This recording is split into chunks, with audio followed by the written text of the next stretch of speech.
and the team doctor is Dr. Ashley Ward.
Ladies and gentlemen, please rise and turn your direction to the track as we honor this nation with the singing of our national anthem, performed by the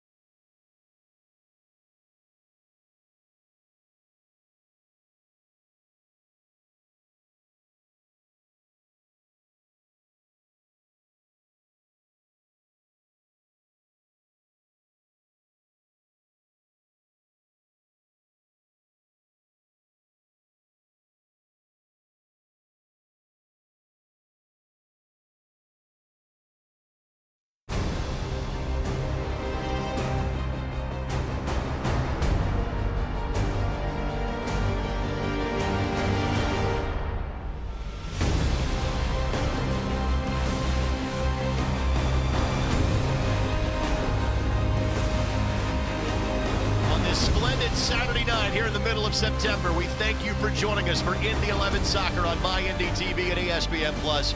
The Birmingham Legion know they will be a playoff team. The Indy 11 still have flickering hopes. More about that in a moment in the broadcast booth. Alongside Brad Hodder, my name is Greg Rakestraw. Thank you so much for joining us. Obviously, it has been a season of struggle for the Indy 11, but there is little doubt, Brad, that last week was the best week of the year, taking 7 points of a possible 9, including wins over the first-place teams in both the West and East, in San Antonio and Lou City, respectively. And they broke out of this struggle that they were in just through effort and energy. You look at the 3 goals that led to those 7 points, and they were all just that little bit of extra effort from an individual. Robbie Dambrot, again, was the guy that capitalized in terms of the victory against San Antonio. That snapped a losing streak that had dated back to June 4th and the Charleston Battery. Then you fast forward to LIP AFC. It was saves by Tim Trilk and eventually a brace by Stefano Pino. And a nervous start, giving up the early goal, but what great grit to fight their way back, claw their way back to make it even, and then go ahead. And by the way, Juan Tejada played a crucial role in 2 of those 3 goals in that scenario. Obviously, Indy fans would love to have seen it being a clean weekend sweep in terms of getting a victory in Detroit City. But again, knowing the lack of bodies that Mark Lowry had available last week, you'll take the point and you'll head back to Indianapolis. Yeah, so it was a clean sheet. That's great. You held up on the defensive side. But you take a look at the quality of opponent that they had to deal with that whole week, and the level of focus was impressive. There's the Eastern Conference standings for you again. Indy 11 not mathematically eliminated. Simply put, they need to continue to win and get help. The top 5 teams you see on that screen, including Birmingham, know they are playing in the postseason. A big part of the success for Tom Sohn in his 4th year as the head coach of Birmingham Legion is one of the rare new faces on this team, but he's not a new face in this league. For 7 of the last 8 years, Enzo Martinez, simply put, has been one of the better players in the USL Championship. Around the league, this was the best offseason pickup by a franchise. He has clicked immediately with this team, 11 goals, and he's been the spark that they've needed. This is a Birmingham team that has now made the postseason all 4 years of their existence. They took 3 of 4 from the Indy 11 a season ago. First of 2 matchups over the final month of the season. It's Indy, it's Birmingham. It's yours next on My Indy TV and ESPN+.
Indy 11 Soccer is brought to you by your Central Indiana Honda dealers, proud to be the official automotive sponsor of the Indy 11.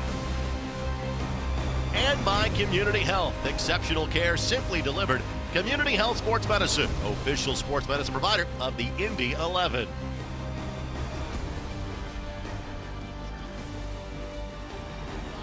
Presented by your Central Indiana Honda dealers, the official automotive sponsor of the Indy 11. You see the Indy 11 getting together for a quick pre-match word before tonight's game.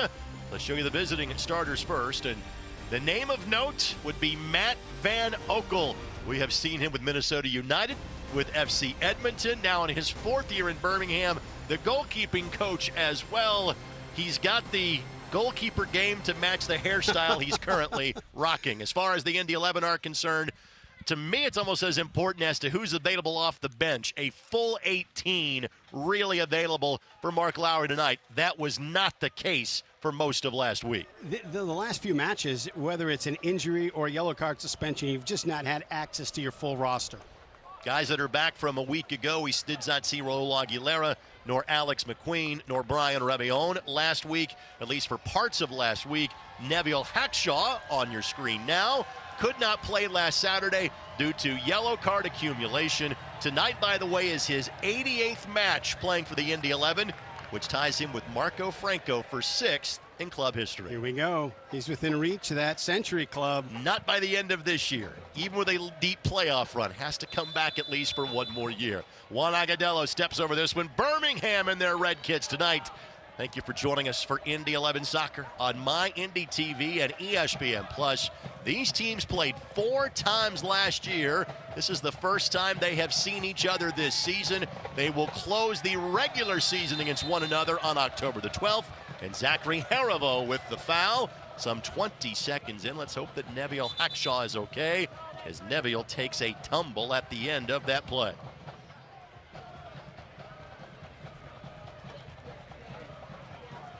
Neville says, just give me a minute, but Trainer being waved on immediately, and isn't that indicative of the Indy 11 season? We rave about, hey, the guys are healthy. Finally got it. It takes 25 seconds for that to go in the other direction. But you talk about 88 matches in an 11 uniform. You know, we've seen him go through all sorts of hits, and he plays through so much. 88 games, that builds up on the body. I honestly think it's because his lower body somewhat kind of stumbled over the ball. It kind of projected his face directly forward into the turf here at Carroll Stadium. We certainly hope that he is okay. By the way, you can tell with the armband, it is Pride Night for the Indy 11. So we are very happy to celebrate that this evening at Carroll Stadium. And watch how he slips and smacks his face because of that knee being on the ball. So obviously he is going through kind of the neck check, the concussion check. And it seems fitting that now we do the injury report that is brought to us by Community Health Sports Medicine, the official sports medicine provider of the Indy 11. Again, A.J. Cochran's now been out since 2 weeks ago, left early in the match against San Antonio. While Arteaga, Briggs, and Meredith are not officially season-ending injuries, but it is trending in that direction with just 5 weeks of the campaign left to go. Hackshaw being waved back on. Anderson Asiadu, the clip for Agadello, and Hackshaw appears to be just fine as he rockets that ball back towards midfield, and Solomon Asante. But one of the things you see there, which is unique to guys that have just played a few weeks together. So Dambrot is making a run up, and then the ball gets turned over, and his wing is exposed. Vasquez steps out, and Dambrot goes right back in to cover Vasquez. And when you got two guys that have only played together for a few weeks, it's incredible that they've already got that kind of connection.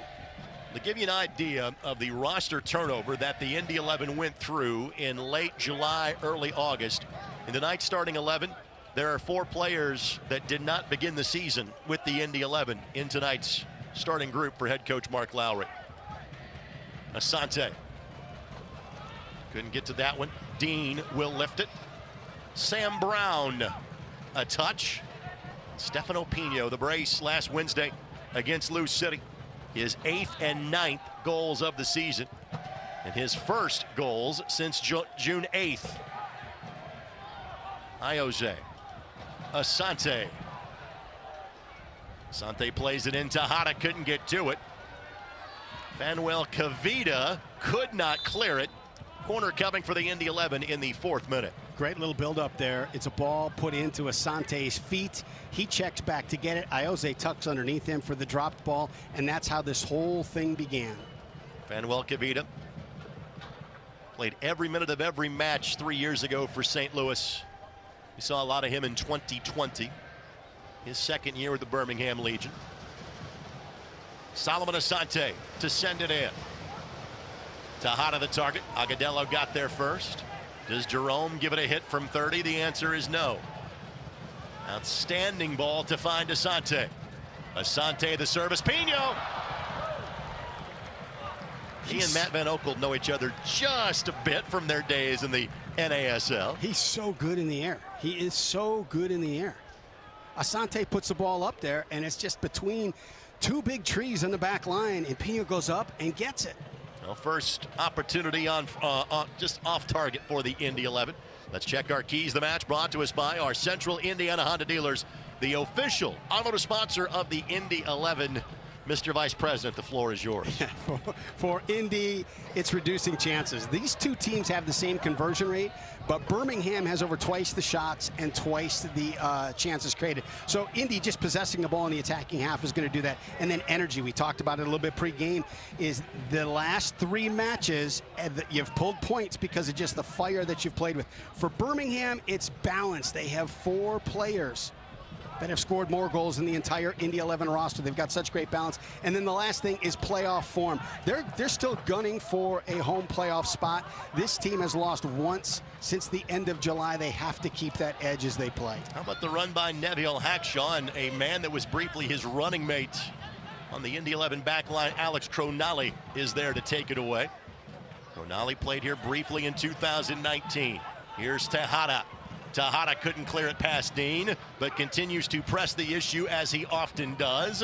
Van Oekel able to snag it By the way, that Mr. Vice President line, for those that do not know, announced yesterday that my color partner in Brown Hunter is joining the Indy 11 on a full-time basis as the Vice President of Marketing and Club Growth. Congratulations, my friend. I appreciate that. I am so excited. I cannot wait to get this next chapter begun. Sam Brown, Asiadu. Harivo the target. Good job to backtrack by Stefano Pino. And even the older players on the Indy 11 are flying around like they're young and spry after having this week off following 3 matches in 8 days. Yeah, I think it's a combination of both. It's the time off, but then it's also the fact that in those 3 matches, you played great. So there's a renewed confidence, there's a renewed energy. You take a look at that last possession by Birmingham, they're knocking it around a little bit, and Indy is just so compressed defensively. A look there, but Tejada led Pino just a little bit too much. It will be a throw-in coming, though, for the Indy 11 in minute number 7. And of course, Hackshaw's coming over. He's got a good long throw from this area. And as he's coming over, he's grabbing and rubbing his neck a little bit. So, you know, he's feeling still a wee bit of that crash in that first 20 seconds. Hackshaw had an assist on a goal from a similar distance opposite ending against Red Bulls 2 back on May 21st with that throw that reaches the edge of the 6. Asiadu will clear. Agudelo playing at this level really for the first time after spending the last decade plus playing in Major League Soccer, including time with the New England Revolution. And there are many ties, as that's going to be a whistle against Birmingham. Jay Heaps, Tom Sohn, right. Both guys with extensive experience in New England. When this franchise was first founded in 2018, first took the field in 2019, you see the fingerprints of the New England Revolution all over the Birmingham Legion. And not just the fingerprints of a franchise, you see the fingerprints of championship mentality. Everything is built with a purpose, and bringing in the right players, bringing in the right coaches, bringing in all the right pieces to make it click. And you see Tom Sohn, much like my partner, shares a background in indoor soccer before Tommy then had a chance to play in Major League Soccer when it began in 1996. You brought that up, so I just, you know, went on Wikipedia and took a look at his career. We actually played for the same franchise when it was the Illinois Thunder.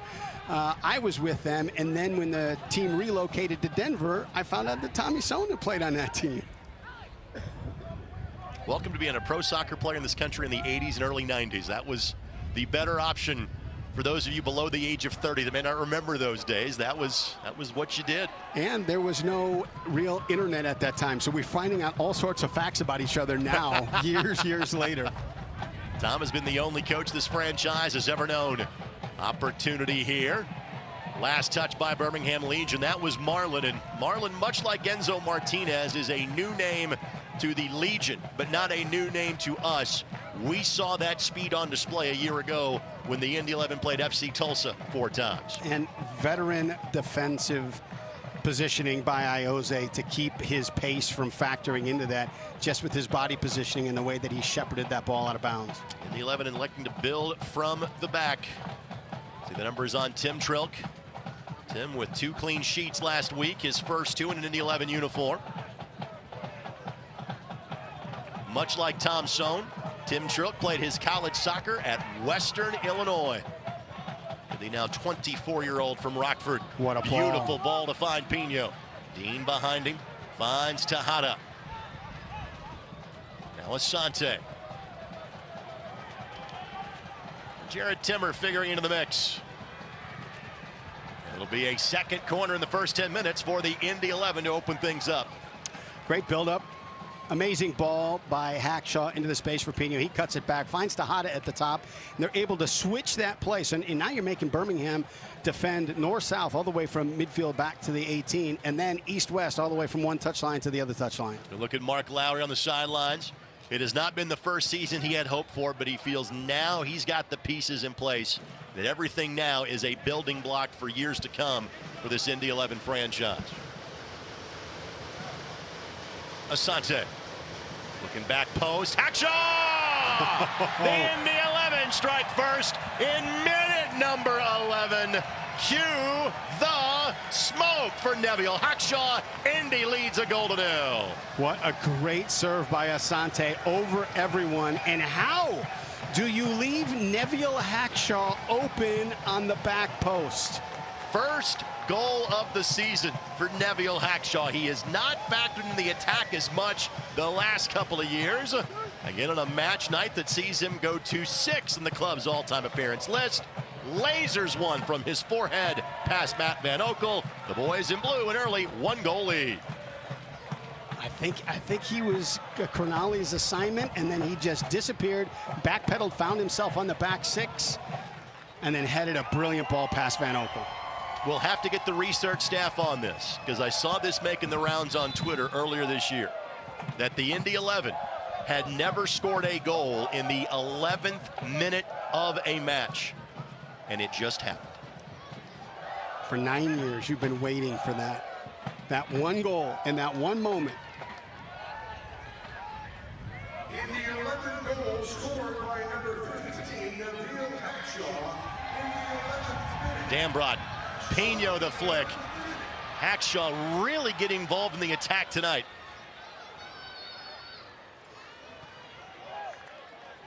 And oftentimes Neville has played the left back position. He and Ioze both playing a bit more forward than we have seen them in years gone by. We've documented in broadcast before this year that Neville was supposed to start the year as more of a holding midfielder, then kind of played left back after he came back from international duty for Trinidad and Tobago. Now has reverted back to that midfield form.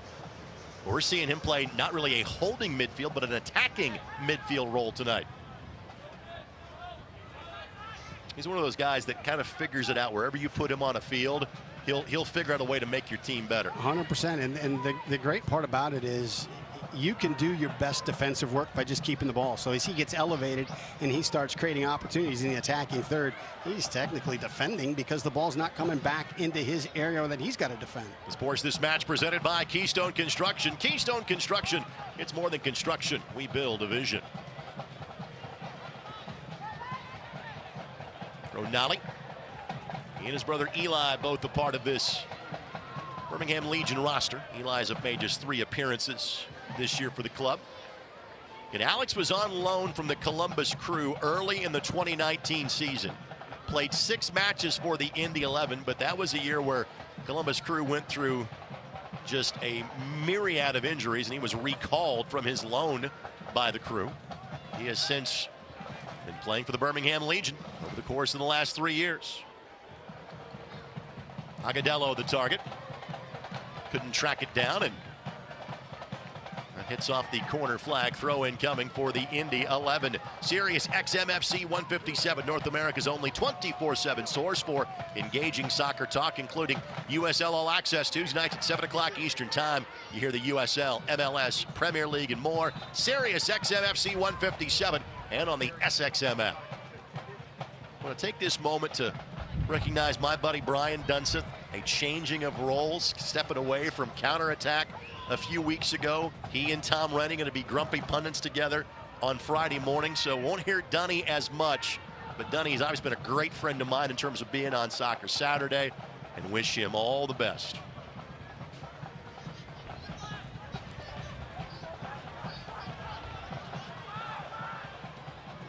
This is a great ball by Vasquez. He puts it in front of Dambrot, just allows him to run onto it. Well, it's been Indy 11 that have been the aggressors so far. Tejada gives it a go, and Van Oekel has to make a phenomenal save. We've seen MPO do that for years in this building. That perhaps was Tejada's best look in an Indy 11 uniform. That was great to pull the trigger because the ball just sort of bounced off Cronali to Tejada's feet and touch and hit. Indy 11 fans are wondering, where has this been all year? He turned the corner by beating San Antonio here 2 weeks ago, and that level of play has continued ever since. Asante again looking back post. Are you kidding me? The same ball. Same as the first. Give Hackshaw the brace. Cue the smoke one more time. 2-0 Indy, just 16 minutes in. Oh my goodness. I think it was Scotty on Star Trek that said, "Fool me once, shame on you. Fool me twice, shame on me." On that one, the exact same play. Hackshaw is tucked inside. Backpedals just a couple steps. Asante overhits it. Neville Hackshaw with a hurt neck snaps 2 in. I can't remember him in 4 years having a brace for the Indy 11. I don't believe he has. And give Asante a pair of assists. Now 4 and 5 on the season for Solomon.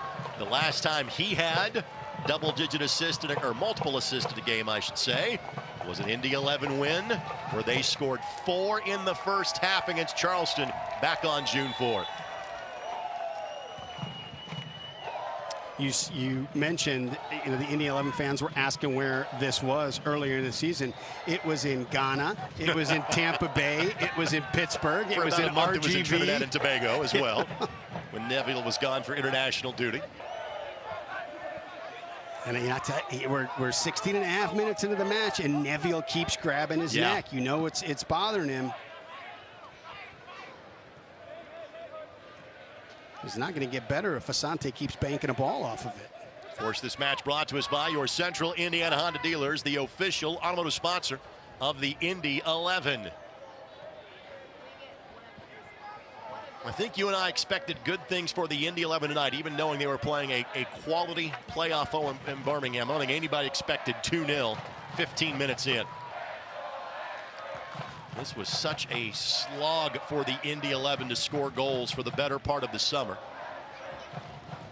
This is just the second time they have scored multiple goals in a match, dating back to the Colorado Springs loss on June 18th. The other one was the 2-1 victory against Lou City last Wednesday. And Ioze is fouled. Bruno Lappa, the guilty party. Good to see Io back in the lineup. He played late in the win against Lou City 10 days ago and played the distance against Detroit City last Saturday night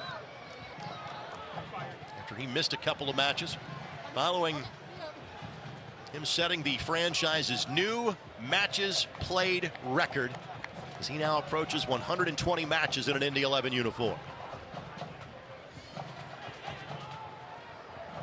Ioze going to be called for the foul. I think that was more, I wouldn't say for intent, but just the way that tackle looked, the way he went after the ball with Agudelo standing on top of it. And Agudelo vents a little frustration at Sam Brown. Restart a quick one for the Indy 11.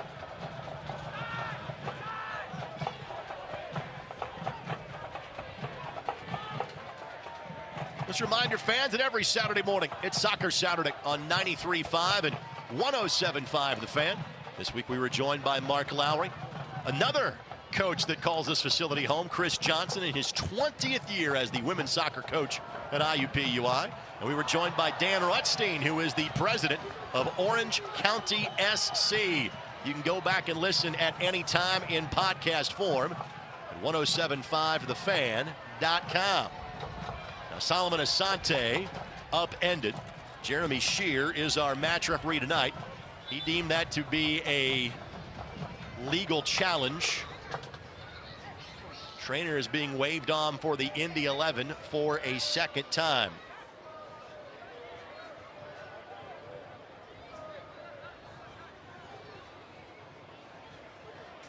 So again, our concern is for Solomon Asante. He had the pair of assists in the opening 15 minutes. And let's see exactly, Brad, how he landed here. And there's so much of his game that is like Tejada. They're on the ground a lot. They're throwing themselves into tackles and into opportunities. And Solomon Asante made his debut for the Indy 11 in May, and he has basically been a fixture in the lineup ever since, as you would expect. One of the top players really in the history of the USL Championship. Brilliant scorer, great playmaker. He can do it all.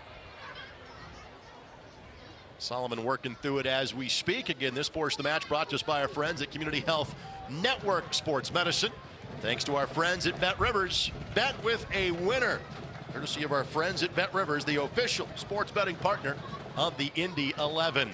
Well, while Solomon Asante continues to be treated on the field, we have a very special guest, one of the partners of tonight's Pride Night here with the Indy 11. It's the good folks at 99.5 WZPL. And, well, she's frankly famous here in Central Indiana. Not to mention she went to a wonderful college, that being the University of Indianapolis. Nikki Reed, kind enough to join us. Good to see you, friend. How are you? I'm so well.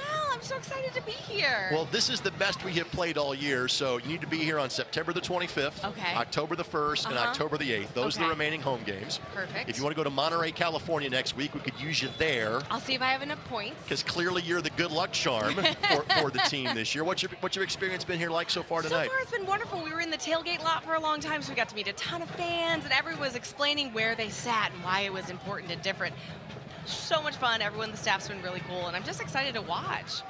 Is it okay for a DePaul person to be at this Indy? You're fine. We're a welcoming bunch on the south side of Indianapolis. That's fine. So I saw the tent out in the parking lot. What were things that were going on out there? Oh, we were trying to give away seats, first of all, to over at the hospitality deck. They could sit with us. And then we had, lots of ZPL swag. We were playing some music and having some fun. It was awesome. nice. There were a lot of people there. It was very busy. That was good. I know the Brickyard Battalion has a tent out there too as well. We talked to them for a bit. Yeah. Ball sent forward. Agudelo the target. Here is Enzo Martinez. Again, Nikki Reed of 99.5 WZPL, the Smiley Morning Show. Kind enough to be joining us. Now, is Dave actually in the building tonight as well? He's in the building. Now, for all of Dave's skill sets, I'm not sure that Dave is the biggest sports fan in the world. No, we are not. Nothing about us is sports correct. So how much of what's happening now do you think that Dave is kind of knowledgeable or cognizant of? I think he might have watched some of Ted Lasso, so I bet he thinks he knows. Now, as to any of the rules, no, he has no idea. I promise. Just to clarify, we are not playing AFC Richmond tonight. This is the Birmingham Legion that is the opponent. Well, obviously, this is just part of the gig when you get to be a public figure. What are some of the other sporting events, or if I say, all right, coolest things you've gotten done as a morning show host in Indianapolis? What immediately comes to your mind? I mean, I would say the Indy 500. They always let us in first before any of the fans on Carb Day. We do our broadcast there, but we get to get in like premier, set up, parking, ready to go. It's a whole lot of fun. So I feel like they take good care of us over there. So in addition to that and this, I'm assuming Pacers you've done. Anything with the Pacers. Indians? I mean, have you gotten out? Indians, I got to throw first pitch once. Did you really? Did you get it? No. Nowhere close. That has to be so much pressure to be standing there and just have to complete that. I thought as long as it doesn't go straight into the ground, then I'm okay. Enzo Martinez, the target up top for the Birmingham Legion. Tejada. Great pressure. Able to backtrack and win that ball back for the Indy 11. Now, are you going to sit with the Brickyard Battalion tonight? Well, I was confused as to like where we sit here and we sit here. So I thought if I sat in the middle down at that little deck area, then I couldn't get in trouble. As you can tell, there is not a bad seat in the house. It's gorgeous. Just know if you're in the BYB, you got to yell like crazy. A beverage is good. Okay. And the language is usually worse than PG-13. Okay, it's not the language you can normally use on the radio, let's put it that way. Okay, noted. For people that, for some reason, if they do not follow you on social media, listen to the show, etc. Yes. What's the best places to go about doing so on a daily basis? Go to 99.5 WZPL, and if you want to follow us on any of the social medias, just look for Smiley Morning Show or Smiley Radio Show. You'll find us. Nikki, it is so good to see you. Great to see and you again, this is the best the team has played all year. I'm serious. We'll see you here in 15 days. Sounds good. Nikki Reed, kind enough to join us from the Smiley Morning Show on 99.5 WZPL. Again, they're the media partner for Pride Night and part of the BYB tailgate before the game. Nikki, one of my favorite, we've never worked together, one of my favorite people in the business here in Central Indiana. So yellow card has been shown to Juan Tejada. First real kind of dangerous restart moment of the match coming up here for Birmingham.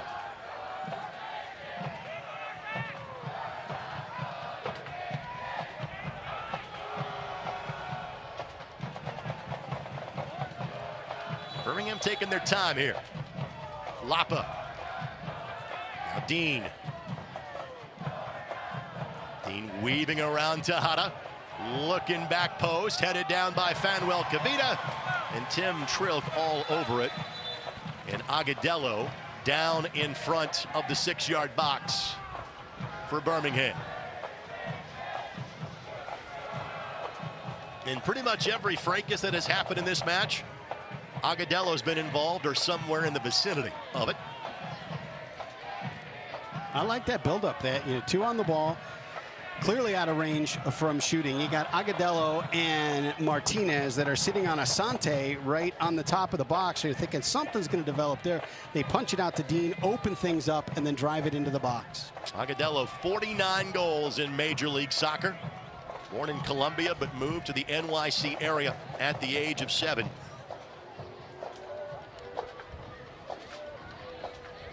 This match presented by your Central Indiana Honda dealers, the official automotive sponsor of the Indy 11.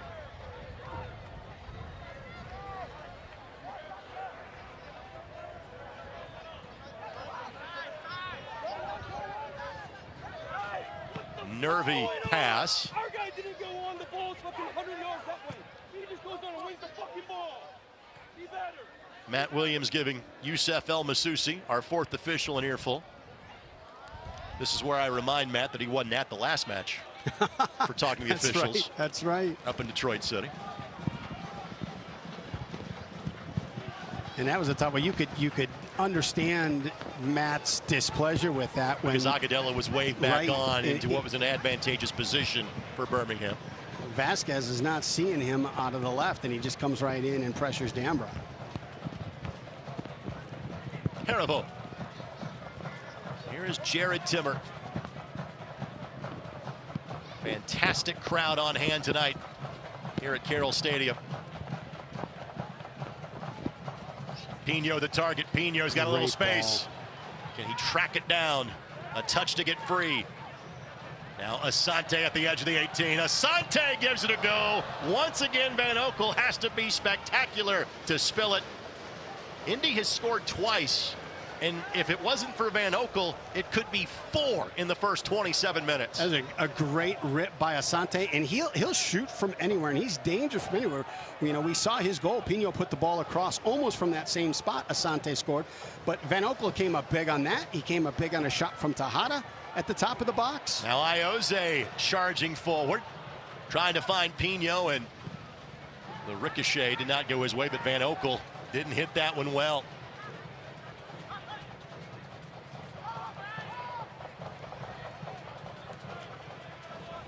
The connectivity has been so fun to watch for the Indy 11 tonight. Everything is clicking. Hackshaw. Looking for Asante. Well read by the Legion that time. Jerome will just sky it with Martinez applying pressure. And Hackshaw is hit again.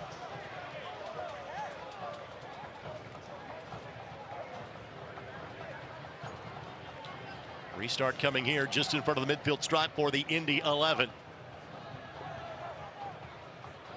And again, you see it was the extended arm of Marlin was the reason for the whistle.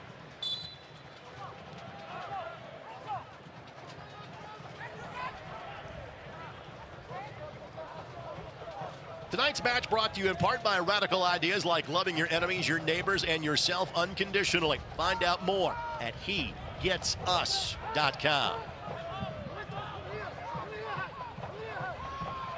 This match far from over, even though it has been all Indy 11 so far. Birmingham a quality side. Timmer the target. And how about this find? Timmer looking for Pino. Kavita hustles back and sweeps it away. What a great ball. Terrific build-up. Great ball by Timmer. Ioze trying to carve out space with Agudalo. Good help back that time by Sam Brown. Sam seemingly is a guy that we don't talk about very much in broadcast, but obviously he is getting more and more minutes by the match. What are you seeing from Sam Brown? A little bit of connectivity in front of that back line. So similar to what Tyler Gibson did for us a number of years ago, as that ball moves back and forth, he's the escape piece right in here. He's just finding a little seam where they can find him and he can get out the other way. And then he's that front screen defensively where he's going to solve the problems before they get to the back line. Now it's Dambrod flying into the attack. Finds Tejada. Tejada gives it a go and make it 3. Juan Tejada gets his first Indy 11 goal. There might be a smoke shortage in the Brickyard Battalion tonight. 3-0 for the home team in the 31st minute. It's a completely different feeling to this club today. The energy, the defending, the passing lanes, the finishing. My silence doesn't translate as I stare at Brad Hodder as he's giving that analysis, because I'm looking at him going, where has this been for the last 3 months? Again, the last week has been fantastic, but those were frankly some grinding results. Right. 1-0 against San Antonio, 2-1 on a penalty against Lou City, 0-0 last week. Again, to get to this level of goal, you're talking about Charleston and Colorado Springs and Orange County. There's not many matches like this one for Indy, and there's 60 minutes left to play. Foul going to be called against Jared Timmer. One of the great things about when you're in a slump like Indy was during the middle of the summer, one way out is just to keep working, to keep fighting, to keep pushing. And so you take a look at that 3-game unbeaten streak, and that was all, grinded out, gritty play, energy in the box, just continuing to fight for loose balls. And then once that happens, you can kind of find your rhythm again, and that's where we find the 11 right now. They are chasing everything and everybody at this point. As Van Oekel will clear that Select soccer ball. Celebrating its 75th anniversary, Select is proud to be the official match ball supplier of the USL Championship. Choose what you play with at SelectSportAmerica.com. Select, League's choice, player's choice.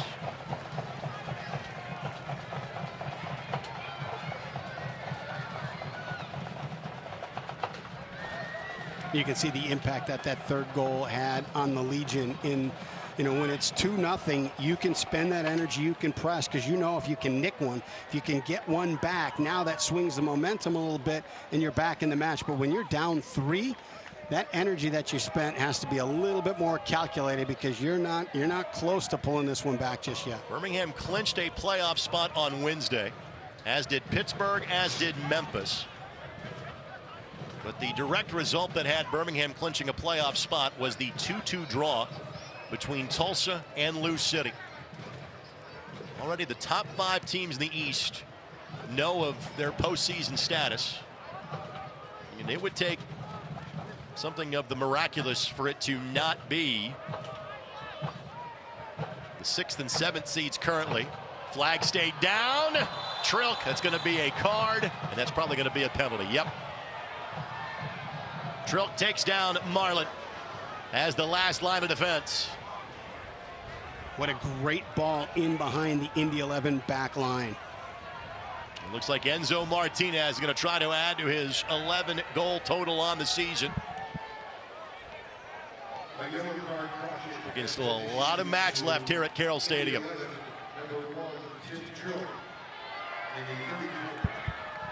This ball right here, just next level. Great run off of Hackshaw's shoulder. Doesn't see him. What's the read here for Trilk? I'll tell you what, he's got nothing to lose at this point. He guesses and throws himself in one direction. You've seen film on Enzo. Trilk got it, but the rebound is there. Stopped it. Martinez followed the shot. 3-1 Birmingham.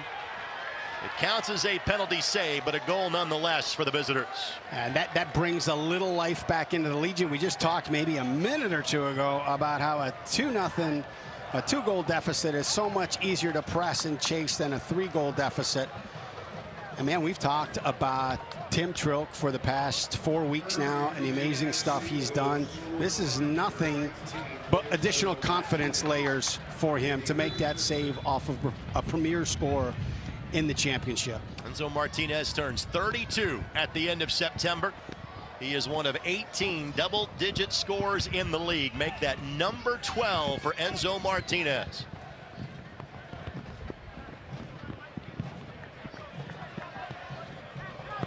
It's crazy how psychological this game is. If you rewind this match 2 minutes and you look at the body language and the energy from the Legion, and then put it back to where it is right now. It's just a completely different game. And this is a very veteran Birmingham team. They've been there, done that.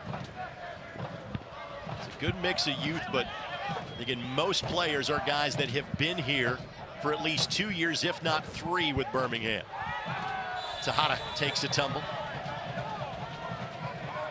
And yet again, Agudelo is involved. Well, we were talking about the playoff picture, and then, you know, sometimes the game gets in the way of us having a chat. So the 6th and 7th teams currently from a playoff position would be Miami, who's playing really well right now, and Detroit City. Again, those are the teams that are likely to be in the playoffs, but if Indy keeps to what they're doing tonight, you just never know. Again, the postseason thought for this year for either Indy or for FC Tulsa is you simply have to keep winning and hope for some help.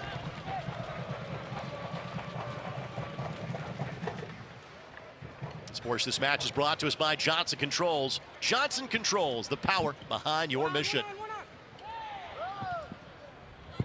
Pino. And again, nothing in it in terms of a foul by Cronali. The reigning title holders visit in-state rivals as the USL on ESPN2 continues. Orange County SC looks for a late season surge against Sacramento Republic next Sunday, September the 18th at 5 o'clock Eastern on ESPN2. Marlin is shown a yellow card as Hackshaw is down yet again. And this does not look like two teams that are seeing each other for the first time this year. No. This looks like last year they played each other 4 times. Yeah, it looks like something's carried over. And Indy won the season opener and on the campus of UAB. And again, great job by our, we call the all-22 shot from above the Brickyard Battalion in the west end of the stadium to show you that it was that graze of the elbow on the face of Hackshaw that drew the card and drew the action from Hackshaw. But last year, Indy won the season opener on May 1st on terrible field conditions down in Birmingham. That was nobody's fault. It's kind of the way things played out. Then Birmingham won here twice in the month of July, and then won again really to kind of wrap their playoff positioning on October the 10th in a Sunday afternoon match down in Birmingham. Sports This Match presented by Keystone Construction. Keystone Construction, it's more than construction, we build a vision.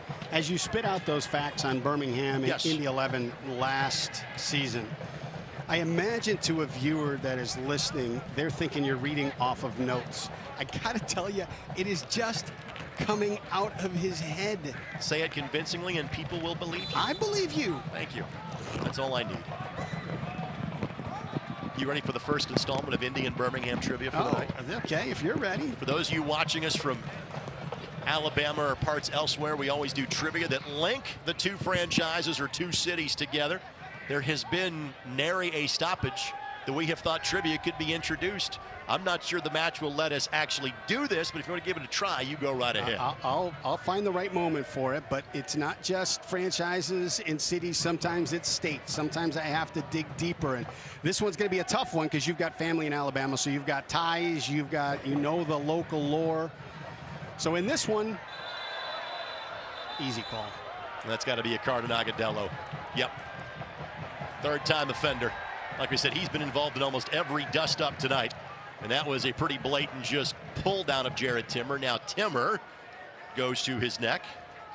It'll So be yellow shown to both Marlin as well as Agudelo in recent minutes. It will be interesting to see because you mentioned he's been involved in almost every conflict out there. Now that he's carrying a yellow, is he going to adjust his game? All right, first one here. This pitcher is from Alabama. And he was part of Bob Feller's barnstorming tour of the United States and actually pitched a game in Richmond, Indiana. I have no idea. I think we've been going like pitchers in the 40s or 50s. No, pitched until he was in his 40s and 50s as well. Would it be Satchel Paige? That is Mr. Satchel Paige.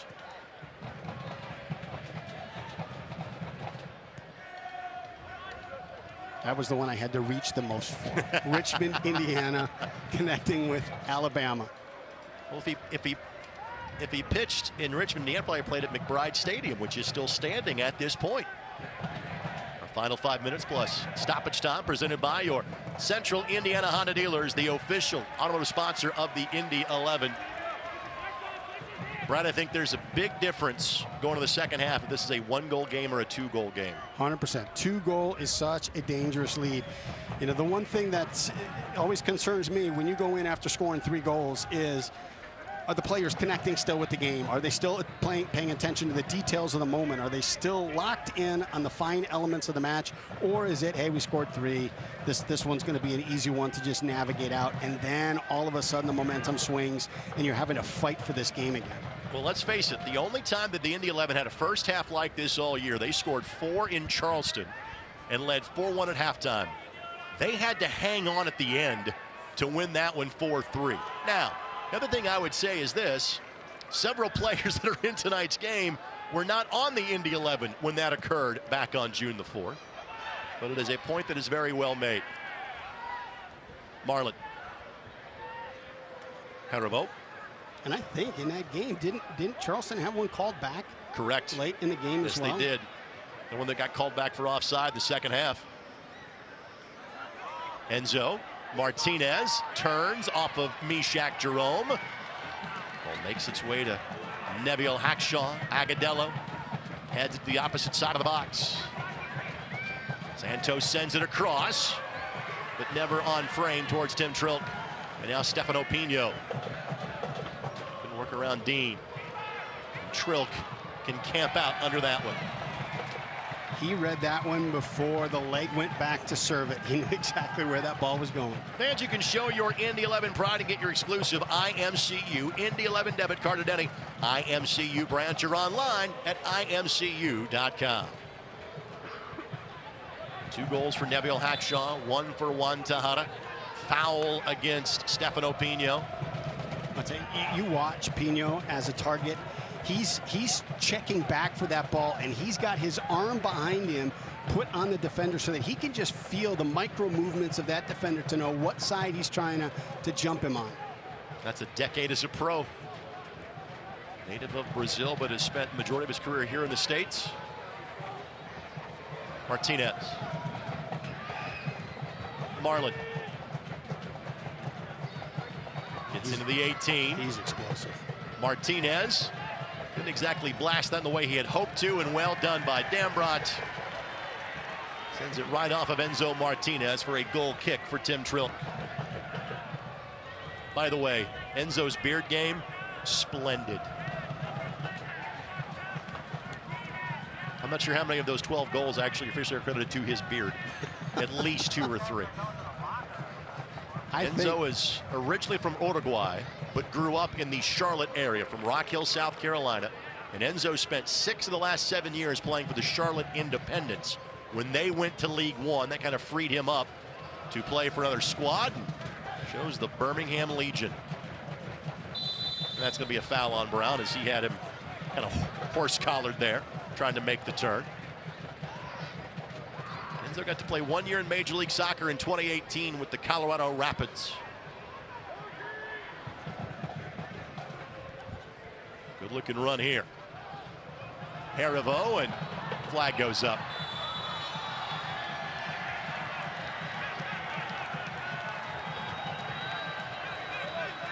And that may not have been on the goal scorer.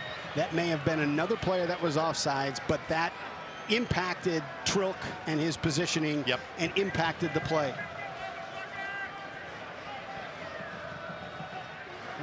Would think with the number of goals and number of injury stoppages that we have had, there would be a significant amount of added time before we get to halftime. And I think there were 3 Birmingham players offside. That may have been an easy call lined up.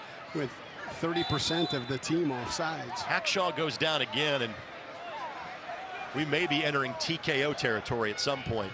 Well, Nebiel Hackshaw. Some of it is, I mean, Birmingham's played a factor in a little bit of it with some hits to the head, but started out the first 20 seconds, hit his head on the turf. Then you have the 2 head balls back post as he's rubbing his neck through the whole first 15 minutes, trying to get it loosened up. And then, you know, the constant contact that he's had. Of note, if there is a concussion substitution if that's what it is deemed for Hackshaw at some point tonight, that sub would not count against the 5 for the Indy 11. We had that in a game earlier this year involving Sam Brown back in the month of April.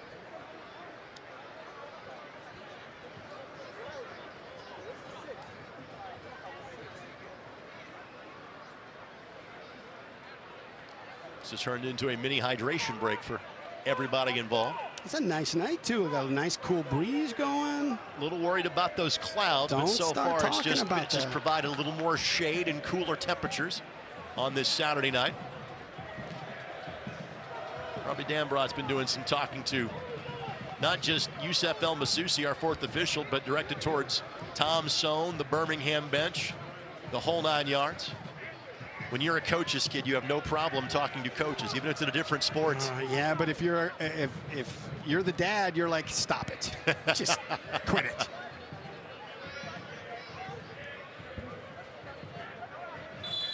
See Hackshaw go flying, and this ball is just thrown back to the Indy 11 on the restart to resume the possession. Hackshaw immediately is waved back onto the pitch.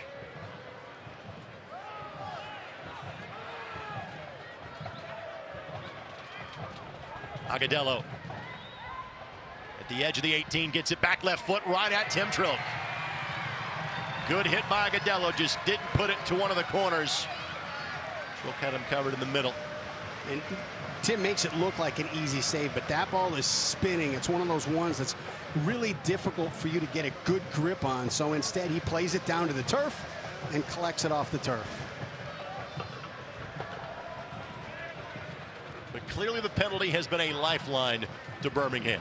They have picked up the energy since that moment.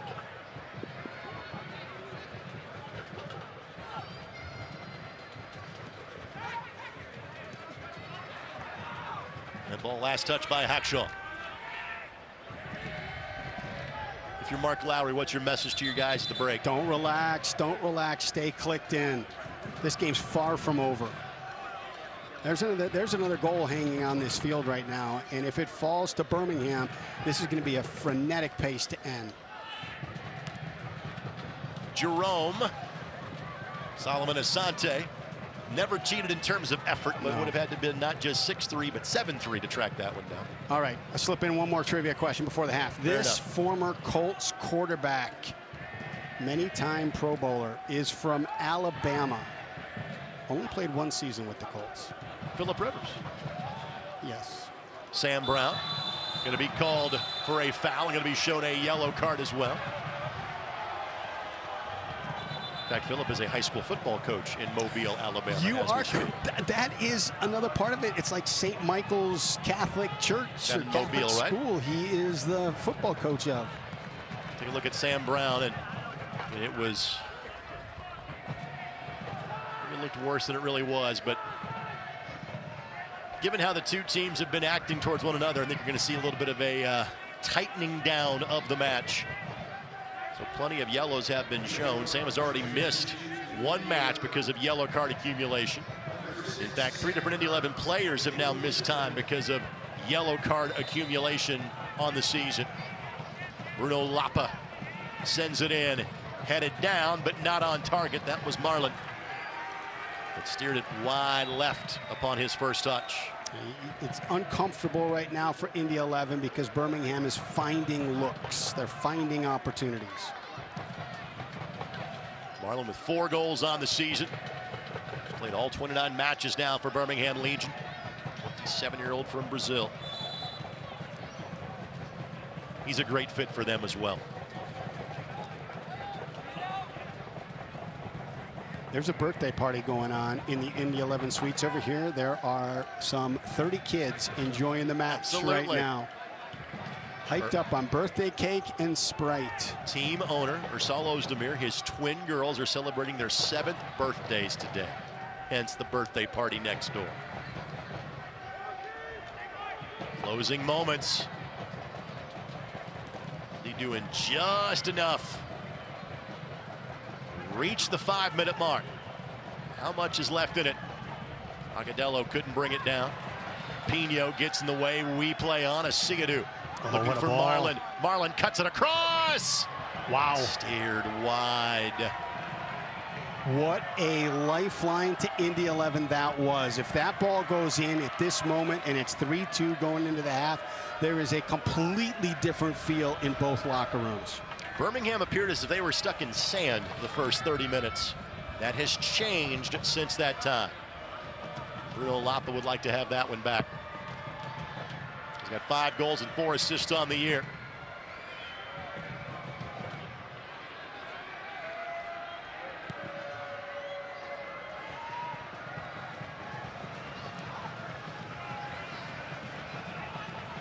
Trilk. Lopez gives chase on that one. And Timmer, what a recovery. Unreal. Unreal. He's down. His Butler Bulldogs lost last night for the first time this year. Lost to Ohio State. Butler going to play host to Indiana on Wednesday night at the Selleck Bowl, and they're hoping to get 6,000 fans on campus for that match. That's going to be a great game. Butler was rated 12th this week. Opportunity here for Birmingham at the edge of the 18. Trying to slide it through. Timmer gets in the way. I think Mark Lowry is saying, hey, I think there's been enough of this first half that's been played at this point.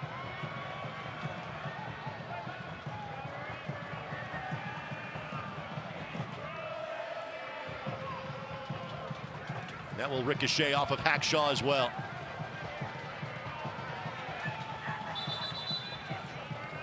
Throw-in will come back towards the Indy 11 bench. We are now into our 8th minute of added time, when 5 were allotted. There's got to be one more opportunity, and that whistle's got to blow.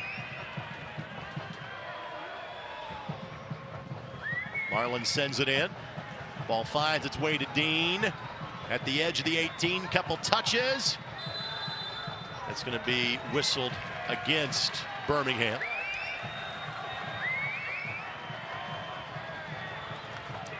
It's got to be the longest 5 minutes in recorded history. It was time and a half. It was 7.5 minutes at the end of the half, but it finally comes to an end.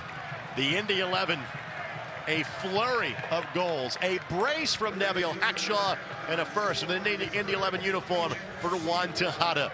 But a team that has potential championship aspirations played like it the last 20 minutes. Birmingham gets a penalty. Enzo Martinez converts the rebound, and this game is still in doubt. 3-1 Indy going to halftime. When you look at the way the Legion played here this last 15-20 minutes, and you're Tommy Sohn, you got to say, where was this the first 30? This game is not over yet, which means there could be more goals in the offing. 4 already in half number 1. 3 to the home side. They lead at 3-1 as you're watching Indy 11 soccer here on My Indy TV and ESPN+.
We'll have highlights at some point this half. That was a lot of goals. It's going to take the tape room a little while to put all of that together. So how about we show you a video feature that Ian Gilmore has done a great job of putting these together all summer long for the Indy 11. You've heard Brad and I recap what last week was like. 3 matches, 8 days, all against playoff teams, 7 points. Here's a snippet of a series that's called 1 of 11.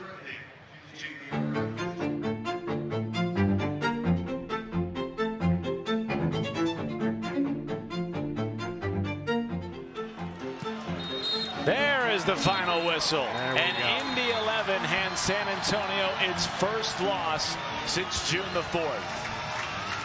Heck of a performance from Tim Trilk tonight.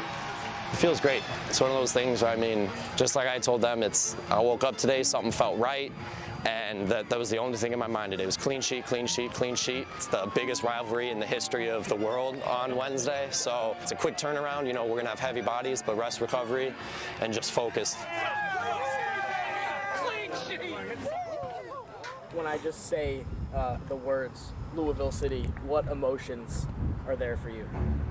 I mean, anger's a bit strong. I'd say anger. Greatest rivalry in the history of sport, by far. It's just that extra edge. It's, you know, you watch the Premier League and it's Arsenal, Spurs, Man United, City. It doesn't matter how the teams are doing, there's always that extra bit of motivation for the players and for the coaches on both sides. It's always just the tension between the players and the staff even, that, you know, we want to come away with a win for this. It's important to the club, it's important for the community, it's important for, honestly, the entire state. There are plenty of memories. In the last couple of years, the memories have been good, but if you got to pick one. 2019 Eastern Conference Finals game. The playoff game at home. The Eastern Conference Championship in 2019. Ball sent in, headed down, open, oh, got it! We're tied at 1. Open, oh, finds the back of the net in the 94th minute. Indy was so close to hosting the USL Cup final here. A win against Louisville would not only, I believe, get us the trophy this year for LIPA FC. After just beating the #1 in the West, to be able to beat the #1 in the East at home would be monumental for the club. A lot of former players have come and gone through Louisville. Love them, but for those 90 minutes, I could care less about them. That's just the first 2 minutes. It's about a 6.5-minute piece. It is worth your time. Indy11.com, or search for Indy 11 on YouTube to see the full edition of 1 of 11. Plenty more halftime show left to go, including a look around the USL Championship that comes your way next. Indy 11 lead Birmingham 3-1 as you're watching Indy 11 Soccer on MyIndy TV and ESPN+.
Beautiful night in downtown Indianapolis. We hope the rain stays away. Clearly the goals have not stayed away for both sides. First 3 belong to Indy. Final one to close the half, the Birmingham Legion 3-1 is our score at the break. Time to take a look around the USL Championship.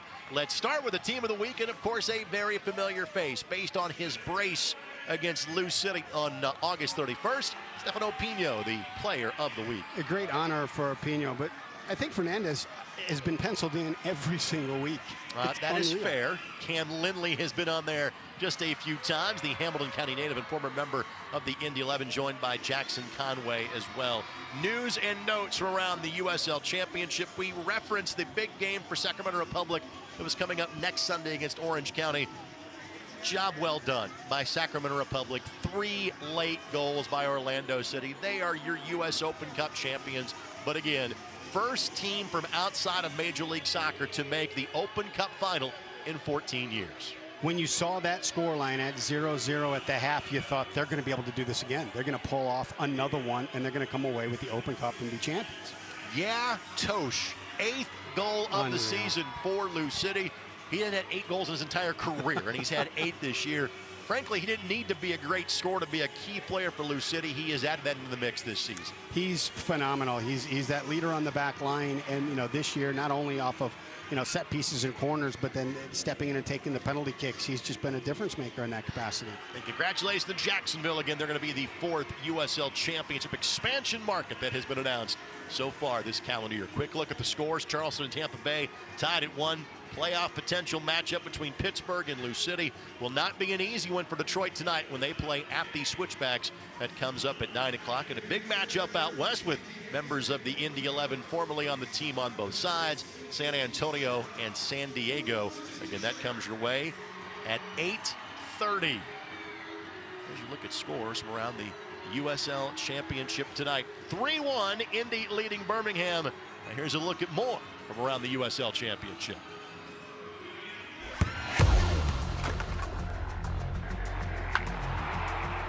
We all have goals. But let's be honest, most of us aren't going to be professional athletes. But if your goal is to finish your degree, we can help. Come to a university that puts your goals first. Bellevue University, your partner in finishing goals.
Trying to take down their rival. The legend has done it again here in Sacramento.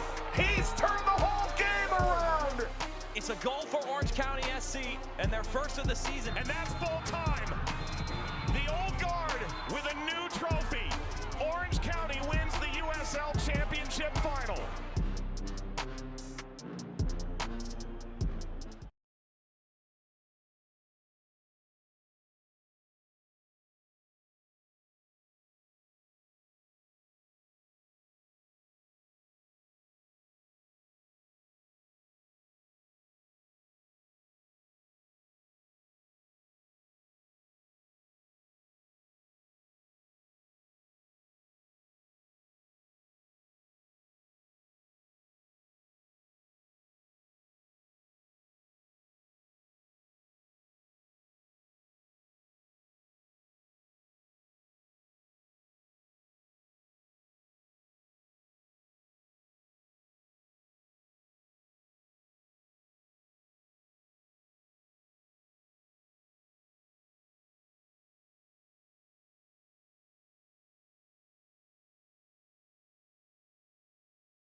Indy 11 Soccer is brought to you by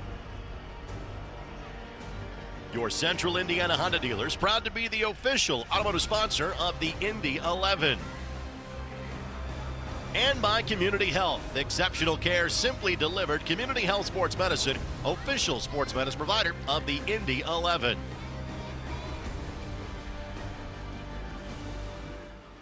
About a minute away from the start of half number 2. Let's go right to the sidelines. Joined now by the head coach of the Indy 11, Mark Lowry. 3 goals in 30 minutes. Your thoughts about your team's audacious start to this match? 30 minutes was good. Last 15 wasn't so good. I mean, that's what USL soccer is. Our team goes 3-0 up, and then the team wakes up and starts putting more pressure on you. We've got to manage it. We got to stick to the plan. Be more aggressive with our approach now. Try and get the 4th goal. All right, sounds good, my friend. We'll talk to you post-match.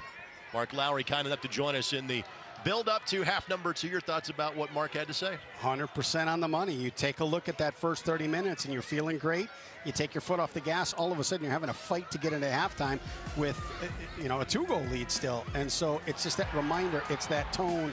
It's that temperament that says, hey, the job isn't done. I was going to say for a moment, I wasn't sure if that was the first goal for Hackshaw or the second goal, because they were both absolutely identical on great service from the corner flag from Solomon Asante. And that's when you're scratching your head. If you're Birmingham, you're saying that the exact same play happens within 5 minutes, and we give up a goal on both of them. Juan Tejada with the 3rd goal for the Indy 11. But again, it would be Birmingham that would find its way back into it through a penalty that was eventually converted by Enzo Martinez. Martinez in the follow-up, that made it 3-1, and from that moment on, you could hear that in Mark's voice while he was excited about those first 3 goals. Not happy with how it closed out, because Birmingham was on the front foot from that point in time forward, and immediately Agudelo gets in the way of a clearance. Never leads to an opportunity on goal, but again, charging out of the locker room. Here comes the Birmingham Legion. Offside flag goes up this time. That's the rhythm of coaching. You got 30 minutes where you're feeling great, and then the last 15 minutes changes everything, and you're in just this surly mood for the rest of the night.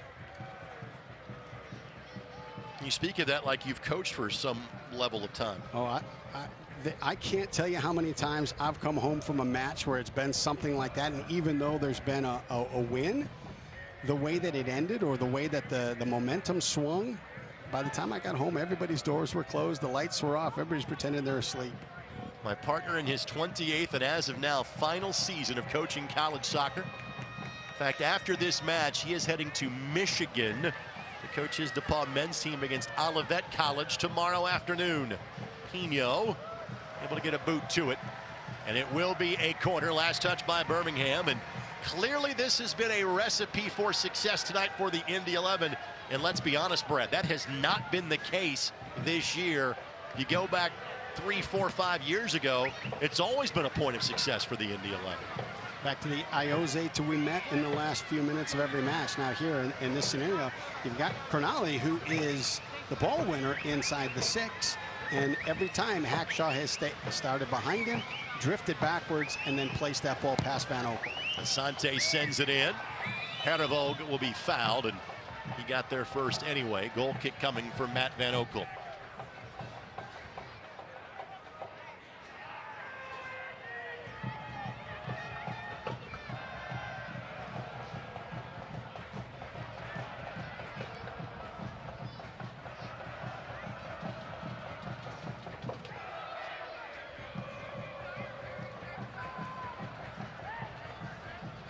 Vasquez will watch that trickle across the touchline for an Indy 11 throw-in. After tonight, the Indy 11 down to just 3 remaining home matches. Next up will be Loudoun United making a final visit to Carroll Stadium, as they are heading for MLS Next Pro next year. It'll be a Sunday match on September the 25th at 5 o'clock. He will host FC Tulsa then on October the 1st. And they'll host Charleston for the home regular season finale on October the 8th. Vasquez goes all the way back to Trilk on this one. And Trilk didn't hit it the way that he would want to. Throw in coming for Birmingham here in the 49th minute.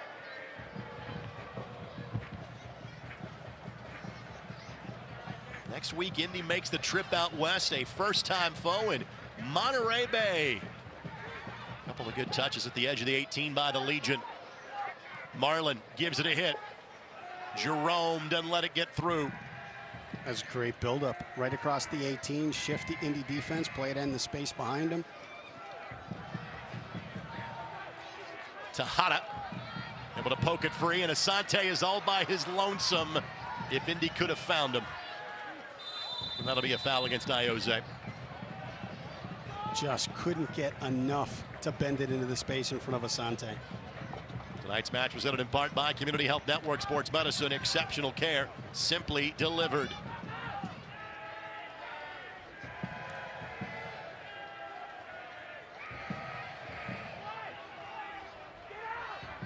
Now Asante will track it down, and Dambrot will move forward.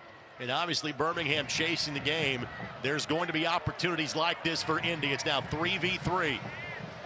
Dambrot lifts it. Pino back heels it. Just nobody there from the Indy 11 perspective.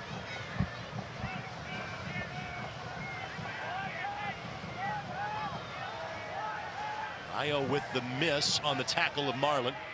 There may be a little work when this play stops coming back towards Iose. Because that wasn't the best looking of challenges. He simply whiffed on getting Marlin. And again, Indy finds themselves on their heels a bit. Agudelo inside of the 18, cuts it back. Brown does just enough for Tim Trulk to pick it up. Indy 11 fans, gather your group of 10 or more for a unique way to experience game day at Carroll Stadium. With exclusive opportunities and discounts on tickets, learn more and book your group at Indy11.com or call 317-685-1100. I don't think that's what Matt Williams was talking about to Mark Lowry in that shot.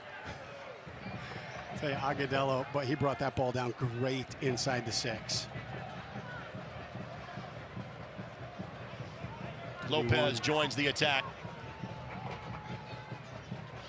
Lopez tries to cut back on Timmer, goes to ground, nothing in it. And every time those numbers get thrown forward, it's an opportunity for Indy.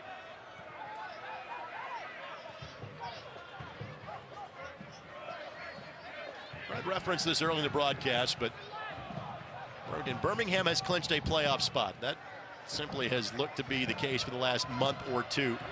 They are playing to get a home playoff game. To do that, they'd be seed number 4.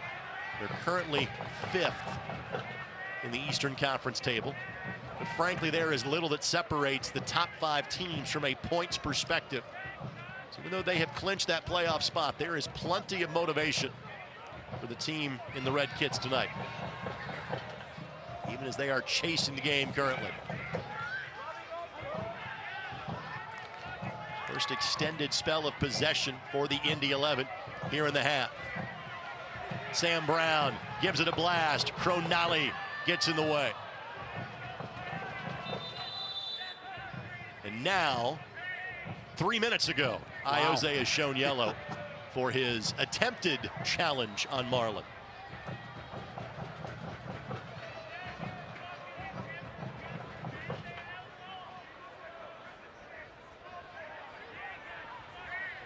That had been so long, I thought the official might have forgotten. I had thought that same thing. Iose was hoping that.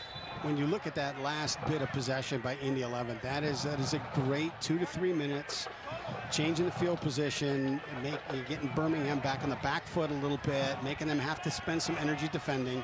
Here's Dambrot on the move, turns his defender, plays it across, and nothing to it. And now Robbie will sprint back to his left back position.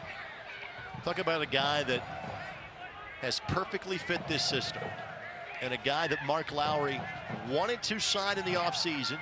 Robbie elected to sign with Bob Lilly in Pittsburgh, and those are the backstory. His dad is the head basketball coach at Duquesne. He finished his college soccer days at Pittsburgh, so wanted to go home. Through injury and just overall squad depth with Pittsburgh, it really didn't work out for him. And Robbie has played every match since he got here and started every match from the second one on, and his imprint is quite visible on this team since he came to Indianapolis. It's incredible sometimes when a guy's coming off an injury or they've been out for a little bit. they have to kind of work themselves into game shape through training and get 15 minutes here and 20 minutes here. He's worked himself into game shape on the field, and it's been evident late in the matches and those early runs where he's cramping up because he's spent so much time getting forward. Marlin trying to get around Timmer. Timmer not only defended him perfectly, but knocked it off of Marlin as he took a tumble. Again, those two guys had plenty of battles last year in the 4 times that Tulsa played Indy. Timmer a part of those as well. Goal kick coming for Tim Trilk. Just remind your fans to watch Wish TV, your local news source. Find them online at wishtv.com.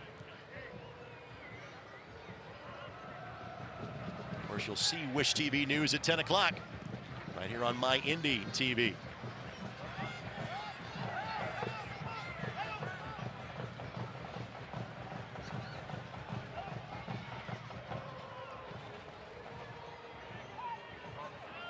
Van Oekel with plenty of time and space to ponder his next move. This match brought to us by Bet Rivers, the official sports betting partner of the Indy 11.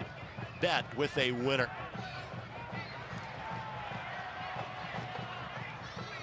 Missed opportunity there for Indy.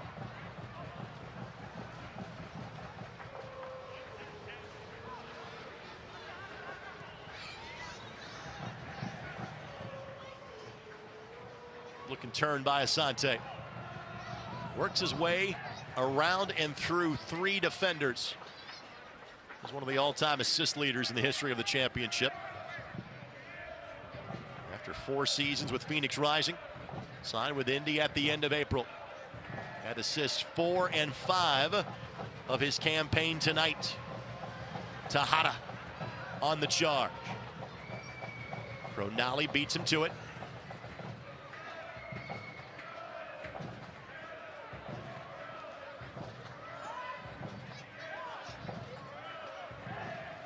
Enzo Martinez and Sam Brown locked in battle. And I'm not sure there was an advantage gain going either direction with those two. By the way, Prosper Kasim is taking the warm-up gear off. He is on his way to the 4th official. He won't be the only player for Birmingham to join in the mix.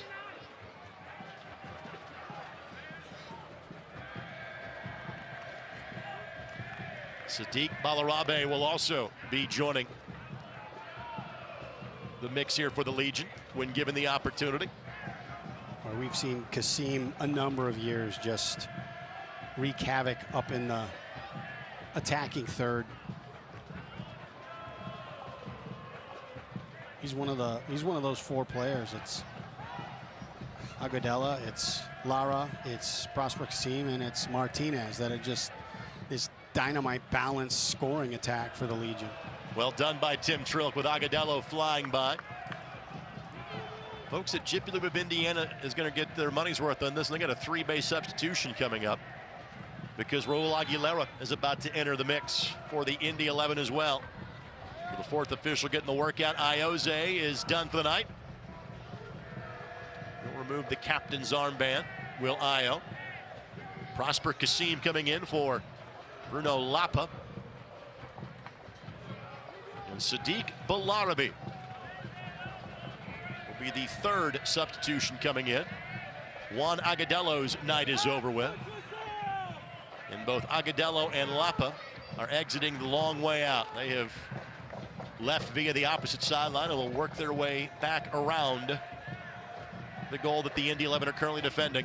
And all of our substitutions brought to us by Jiffy Lube of Indiana. Aguilera, a guy that will press the pedal a bit forward for the Indy 11. And Io really had to go into the reserve tanks to go the full 90 coming off of injury last Saturday. So not surprised that his night does not reach the 60-minute mark tonight. Just joining us, all 4 goals in this one scored in the first half. First 3 belong to the Indy 11.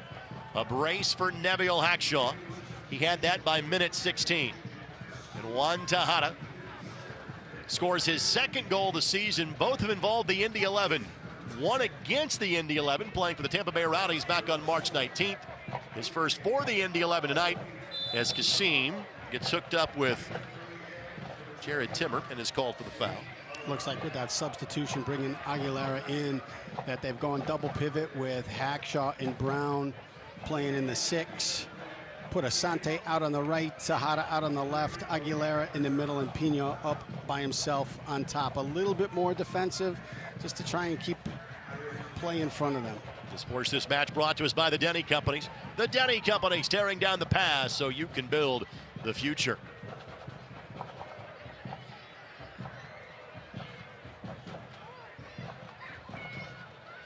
Next Saturday night, Indy plays at Monterey Bay.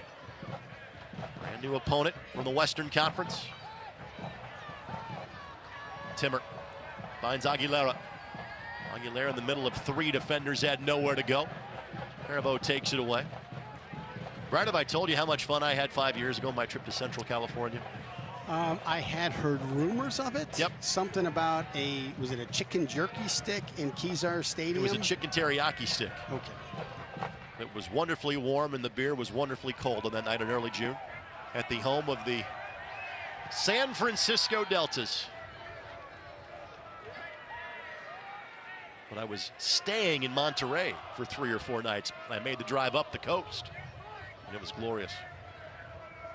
Indy will make that trip for the first time next Saturday night. 10 o'clock will be the kickoff time from Central California. It'll be an ESPN Plus only broadcast in terms of here in the local market. And speaking of ESPN Plus, whether your club is right here at home at Carroll Stadium, Monterey, California, or all parts in between, catch nearly every second of USL Championship action on ESPN Plus, home of the USL, MLS, La Liga, Bundesliga, UFC, and more. Sign up today at plus.espn.com. Haribo and Pino collide at midfield, and both players are down in a heap on the IUPUI Jaguar logo.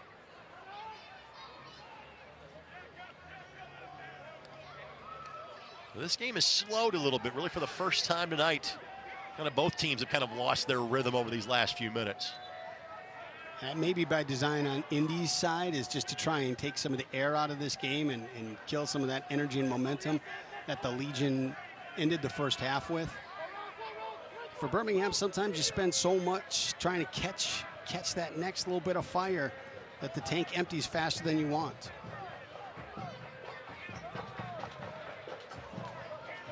Ronali finds Haribo.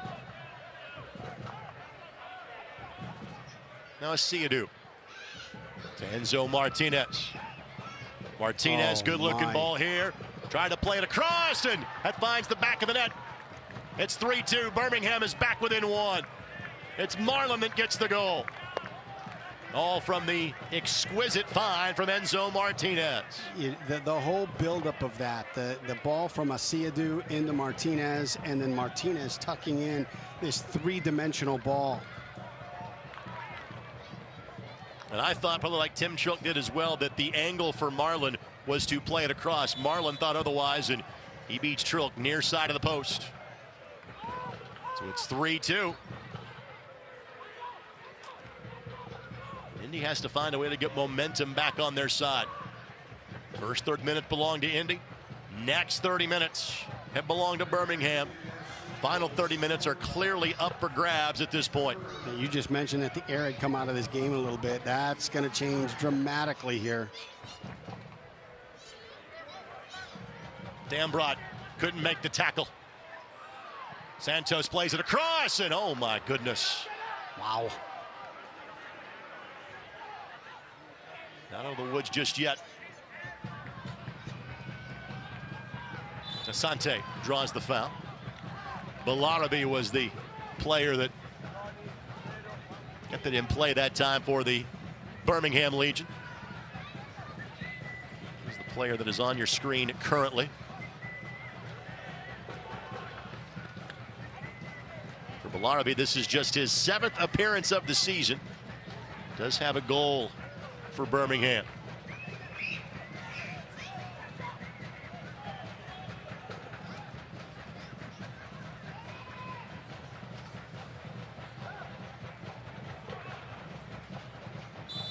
That'll be a foul on Hackshaw.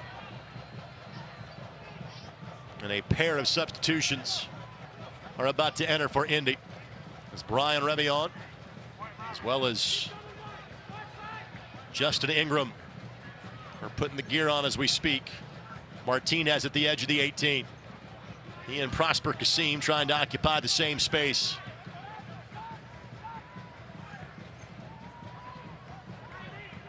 They just have so many weapons, and they're spread out all through the box. Dambrot gives it a hit. The defensive posture will continue for the Indy 11. This match presented by your Central Indiana Honda dealers, the official automotive sponsor of the Indy 11. It'll be good to see Brian Revion back into the mix for Mark Lowry. He has been dealing with injuries really ever since the middle of April. Here's Martinez, and he and Lopez is not on the same page. Lopez had just stopped the run. Fortunate for Indy that they weren't on the same page, because that was a nice little ball tucked into that seam between the two defenders. You see Bryant played for Mark both in Jacksonville and El Paso. His wife, however, from Fishers.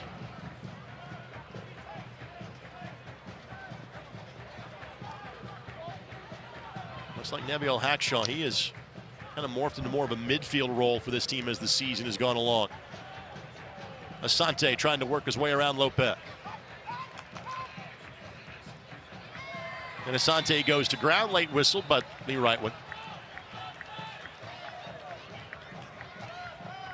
When Ingram makes his debut in this match, he'll join Jared Timmer as the players with the most matches played this season, 27 out of 28. Wherever you go, take the boys in blue with you. Download the Indy 11 app in the App Store or get it on Google Play. Aguilera will control it. Waits for Timmer to charge forward. Timmer tries to work his way around Prosper Kasim.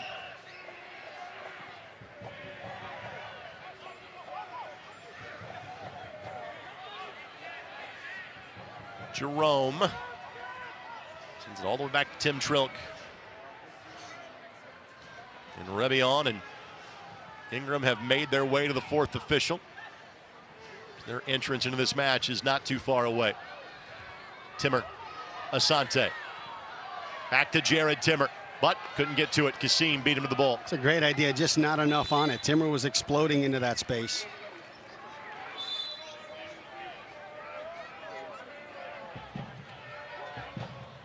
And Timmer being prompted to hit the reset button before subs are waved in. Finds Pino. No teammate there to connect to it. Tejada the closest one. Jerome carves out some space. Ian Vasquez. Trilk. Hit a bit of a real estate ball that Aguilera will track down. Now Aguilera, 3v2. Tejada to his right. That's where the ball goes. Just a little behind him. Tejada, Hackshaw. Could you imagine if he becomes the fourth player to have a hat trick in club history? That would be unreal. I was asked this question by Catherine Reed earlier. Not via Twitter, just via cell phone, because you know we're friends and all, the president of the BYB. Asking for, hey, hat trick information here. That would be Manuel Arteaga in June of this year. Eamon Zayed twice, the miracle at the mic, and against Mark Lowry's Jacksonville side in August of 2016, technically coached by Tony Miola at that point. And Blake Smith in the U.S. Open Cup, May of 2014 against the Dayton Dutch Lions. Those are the hat tricks in club history. Our substitutions brought to us by Jiffy Lube. It will not be a hat trick for Neviel. He'll have to settle for his first brace in a club uniform. He is replaced by Brian Revion. Justin Ingram enters the mix as well.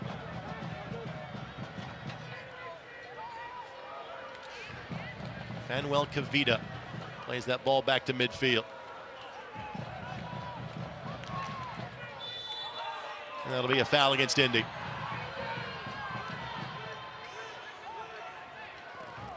By the way, Juan Tejada has also been substituted out of the game. That's who Ingram has replaced. McGowan Insurance, proud partner of the Indy 11.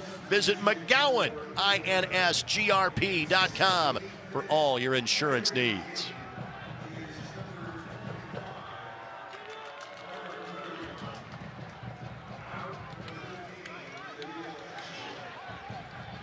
Indy is sunk deep, sitting in their defensive third with numbers, just trying to jam up any kind of channel or lane for Birmingham to break lines with. Indy has 2 substitutions available.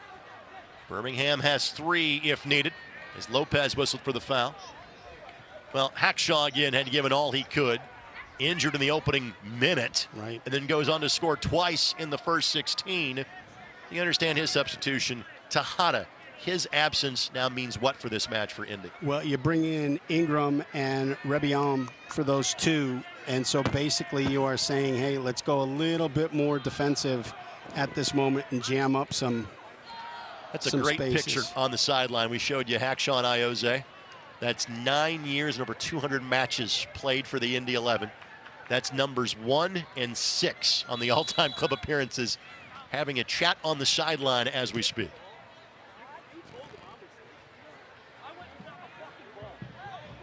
Brown. We play on. Enzo Martinez thought that was a foul. The official disagreed. By the way, Tom Sohn has been given a yellow card. Asante with some space, takes a deflection.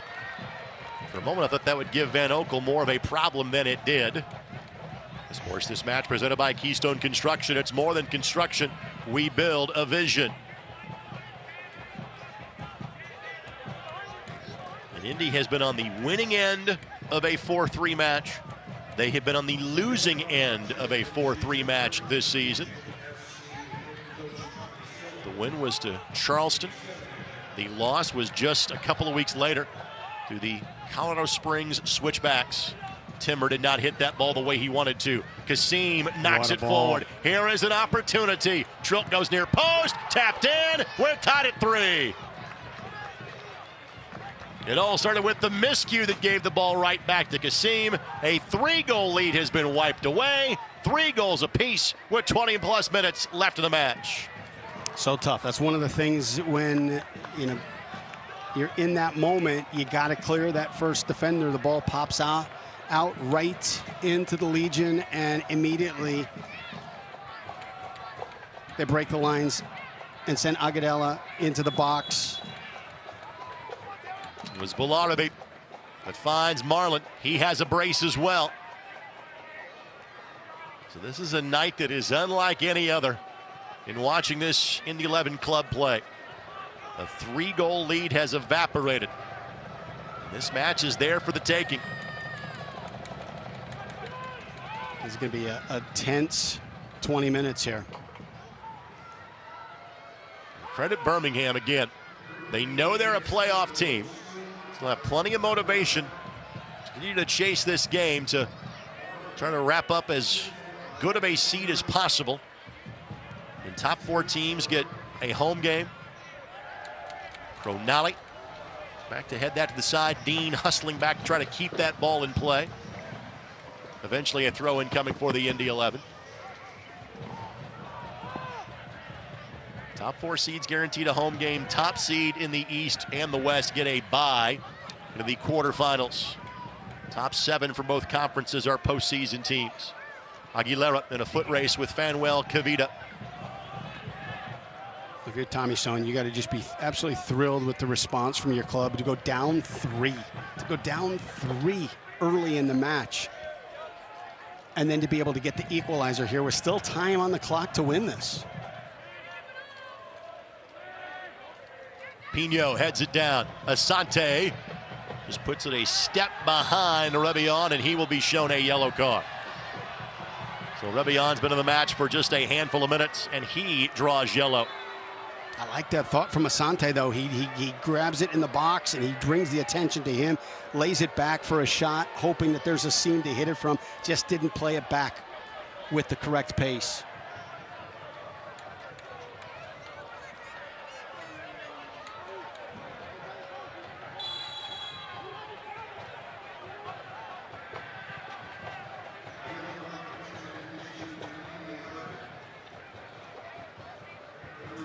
Ingram. Pino, he's got Asante to his right. And finds him. Asante gives it a go. What a hit. Follow-up opportunity is there. Ingram goes down. No whistle. Pino goes down. No whistle there either. Another great save by Van Oekel. That was a great rip from Asante. He has made 3 tremendous ones tonight. Aguilera hustling back, trying to slow up Enzo Martinez. There's been 1 penalty called tonight. It was against the Indy 11. Timmer steps in front of Kasim. Asiadu hustles to track it down and keep the attack alive.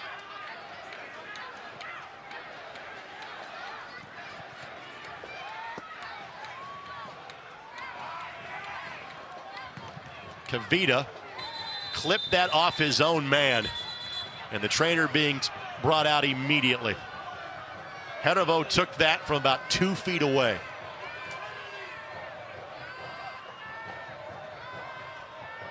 And both teams will now head to their respective benches for a chance to hydrate for a moment. Talk strategy. Let's hope that Heravo is okay. Took an absolute rocket from Fanuel Kavita.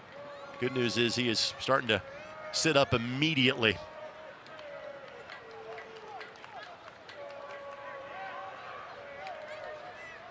Let's take a look at the last opportunity for Indy. Was there a penalty in this? Great save by Van Oekel, that's unquestioned. Ingram went flying. And now Pino upended by Martinez. See anything out of those two? I don't think enough on Pino, but I don't. The one on Ingram, I think, is that could go either way. I'm not going to fault him for not calling it, and I don't think I'd fault him for calling it. That's kind of an in-between play, and maybe he saw that there wasn't an opportunity for Ingram to actually get a good touch on that ball. That whole attacking opportunity was set up from Pino in the middle of the field. He receives the ball, and instead of killing it or slowing it down, he checks his shoulder. He knows that he's got a lane to go. He spins, opens it up, and attacks, draws the 2 central defenders in. That opens up some space for Asante, plays it brilliantly over to him, and a great hit from Solomon. Ingram finds Asante. Asante skips past Martinez. Aguilera's onside. What a ball. He'll track it down. He's got Pino back post. Ingram joins the attack as well. Aguilera sends it across. I think Dean got there first. Dambrot couldn't win the foot race, but a great touch by Brown. Rebion. Ingram. Ingram again down outside of the 18. Nothing there. Timmer. Well done by Prosper Kasim. Want to keep your kids active during fall break? Have them join former Indy 11 captain and youth development director Matt Watson at the team's youth soccer camp at Grand Park. Camp runs from October 17th to the 20th. Open to players ages 6 to 14. Register today at indy11.com/camps. All headed down, but it's a clever play. Couldn't get to it. Jerome and Timmer is trying to occupy some space, and eventually a throw in coming for the Indy 11.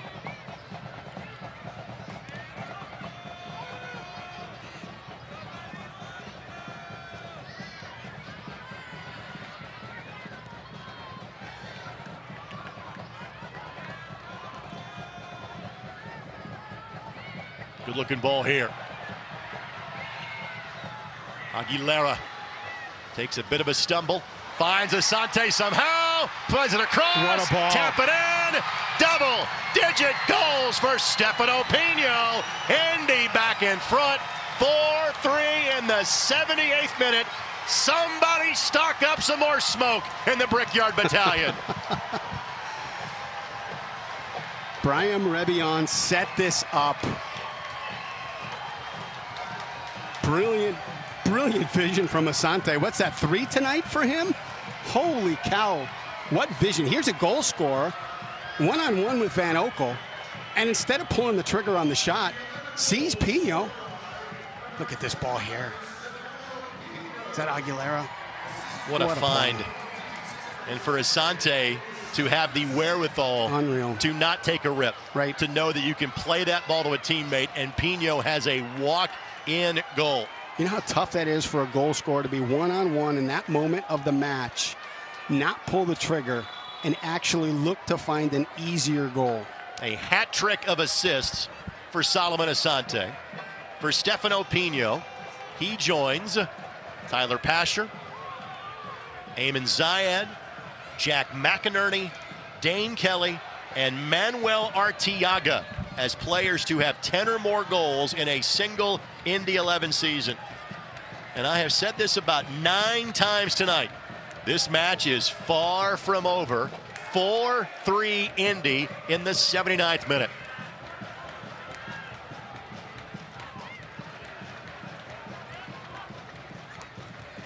Lopez. Martinez, nifty touch. What a touch. Balarabe almost got there. Trilk is worse for wear after the collision. Oh, that's it. Balarabe is a beast coming in on that, and he's coming full steam ahead. Trilk comes out and just smothers the ball. He got, I believe, a shot in the ribs for his effort as well, and understandably so. Balarabe is trying to pick that ball up before he gets there and score the tying goal. And well, Trilk is being checked on, as the training staffs have been very busy tonight. That's one of those balls. That's like a receiver going over the middle. You know you're going to get hit. He knows he's going to get hit on this ball. He still comes out and locks it up. That is a gutsy, gutsy play. If Trilk cannot continue on, it would be Sean Lewis. The Indy 11 have made one goalkeeper exchange because of injury this year in the San Diego match on June 25th, when Tim Trilk had to come in for Brian Meredith at that time. You've put him on blast the entire time he's been in Indy for having a negative account against Indy 11. And yet the time that he actually gets on the plus side of it, you go silent. You're talking about Stefano Pino, by the way. Goodness. His goal debt was paid with the brace against Lou City last Wednesday. Stefano had scored 9 goals against the Indy 11 during his days in the North American Soccer League. And now to the plus side of that equation with his 10th goal of the season tonight.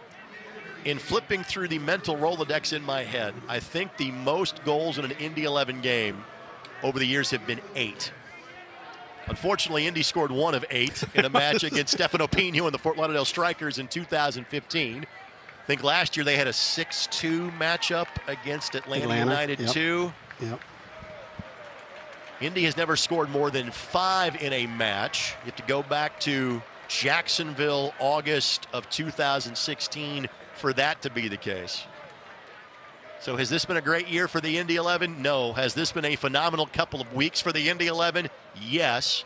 And in a game where they saw a 3-goal lead go away, they are now once again in a 3-point position with 10-plus minutes left to go in this match, and it appears that Tim Trilk has gotten his wind and will soldier on for Mark Lowry's club. Playoffs, no playoffs. You know, if you end the season on this uptick like this, it creates energy. It creates energy in the offseason training programs. It creates energy inside the locker room. It creates energy inside the front office.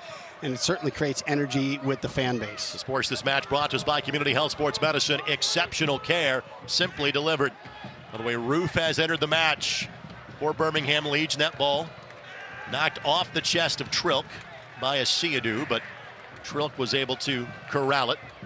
That had a little bit of Wes Sharpie, Kyle Morton in it with this ball played, and Tim Trilk kind of caught in no man's land here as it bounced behind Mishak. Jacob Roofs entering the match, presented by Jiffy Lube of Indiana.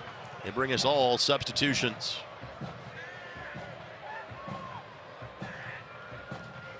Well, these teams played competitive matches when they got together last year. Beautiful back heel, and Jerome goes all Indiana and just boxes out Balarabe to make that play. They didn't play anything like this, which makes you look forward to the finale of this season on October the 12th when that gets together. And again, a reminder, that match was moved about a week or two ago from October the 15th. It is now a Wednesday night match, October the 12th, when Indy heads to Birmingham for the regular season finale. Brown dispossessed. Let's thank our friends at the Morales Group. Staffing agencies find jobs. Morales Group, we build futures.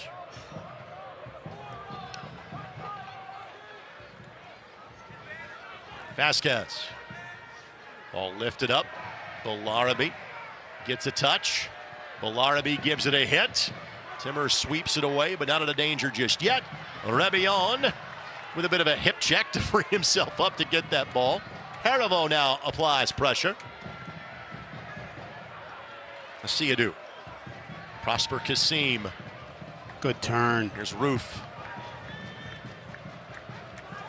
Enzo Martinez. He's so find dangerous. Kasim. I mean, his first touch is, it comes in, and his first touch is, I'm going to put Indy under with this touch. Pino goes down. Nothing in it. And the assistant referee was right in front of him, and he shakes his head. Now Kasim on the charge. Asiadu trying to line it up. Takes a turn and goes in. But the offside flag's up. Offside flag is up. That ball got past Trilk, but the assistant referee on the other side, flag is up. The touch put the man offside. Wave it off. What a game.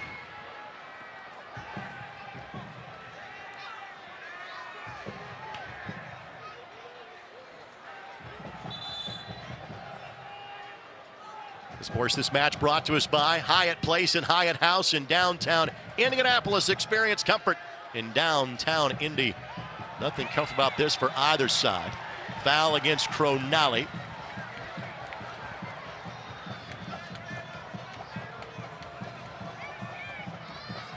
We'll add a few more seconds to the clock in terms of added time because of the latest injury to occur. And this one involving Stefano Pino.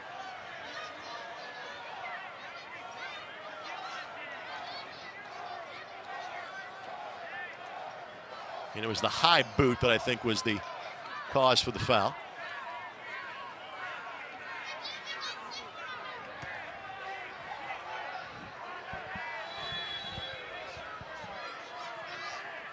Asante will play it left side to Dambrot.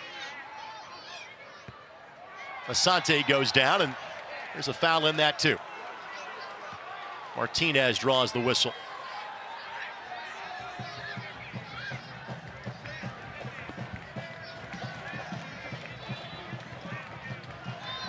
Our final 5 minutes plus stoppage time, presented by your Central Indiana Honda dealers, the official auto sponsor of the Indy 11. And I do believe Mr. Martinez has entered the book for this evening's match.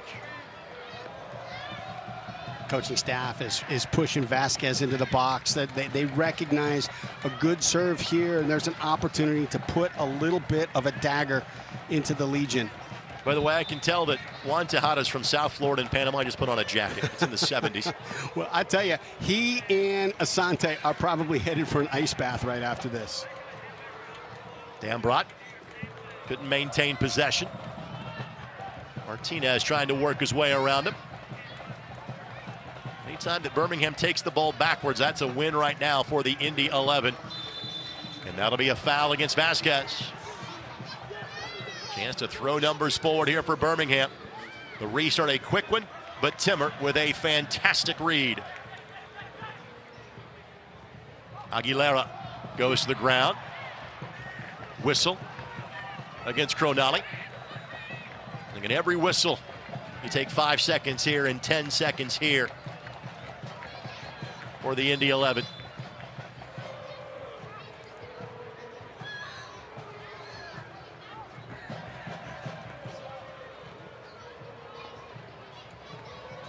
Ball headed down, but Pino nowhere close. Matt Van Oekel has played in this building for 3 different teams and has played against the Indy 11 in 6 of the 9 years of the Indy 11. Appeared against Indy for Minnesota United in 2014. Played against Indy for FC Edmonton in 2015 and 2016. Ball played across, looking back post, Prosper Kasim, the closest to it. Bunbury, by the way, will be entering this match momentarily for Birmingham Legion as their final sub. What a ball here. Headed down. Dean couldn't get it through. Oh, follow up, and Marlin was maybe a foot away from a hat trick of his own tonight. He's been explosive tonight. And you talk about the numbers of Matt Van Onkel against the 11. I think this is also his 3rd hair color. I think. Well, he does have extreme in his Twitter handle. Does he really? So it fits the background. In fact, Matt was the starting goalkeeper for FC Edmonton in the first ever playoff match hosted at Carroll Stadium. And that is our nugget of the game, brought to us by Impact Financial, a private wealth advisory practice of Ameriprise Financial, where you get advice worth talking about. One of the crazy things, too, about that Edmonton team was I think Van Onkel led the league in saves and goals against average. Everything that his defense gave him was manageable and easy for him to handle. They gave up a large volume of shots, but it was all from areas that were easy for a goalkeeper to be able to handle. He had months that were clean sheets. Edmonton, you didn't score on Edmonton that year. So Nisu Biparapovic had the lone goal in that 1-0 victory for Indy back in November of 2016. That stands as one of 2 playoff wins in this building for the Indy 11. The other one coming in October of 2019 against New York Red Bulls 2. Did Richie Ryan ever play for Edmonton? No, he played in Jacksonville only and then went to El Paso with Mark Lowry. Was with Cincinnati then for a while as well. They had kind of a blue-collar lunch pail. He would have fit that Edmonton team quite nicely. Yes, sir. So Dambrot will have to be waved back on for the Indy 11. We had our final substitutions that were brought to us by Jiffy Lube of Indiana. For Birmingham, Bunbury is in. Mateo Bunbury replacing Haribo.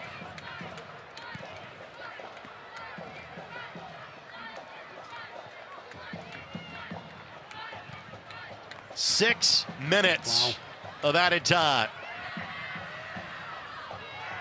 Roof will track it down. Well, we had 5 that turned into 7.5 at the end of half number 1. Let's see what half number 2 looks like as Trilk goes to ground to make sure the ball stays warm. It has gotten chillier as we're approaching, 70 degrees here in Indianapolis. You can see the middle of that field has opened up a little bit as Birmingham is able to find ways in and out of the middle of the field. Looks like Rodney Michael's going to be the final substitution for the Indy 11 tonight. Opportunity here, but again, Trilk swarms to it as Balarabi was giving chase. Rodney Michael got his first Indy 11 start last week, played 45 minutes. And he will be asked to come be a fresh set of legs to come chase the game for the Indy 11 tonight. Ingram, great hustle. Aguilera. As Pino to his right. Cronali will be shown a card. And now you can be creative from this spot if you're the Indy 11. And I do believe, partner, I'm feeling some raindrops for the first time this evening as well. Either that or the suite next to us is having a really good time. There's a birthday party over here. And this is one of those ones here that as long as the 5 minutes in the first half was, you've got the chance, if you can dial up something creative here and execute it, you got the chance to have these next 5 minutes be a little bit easier on the nervous system.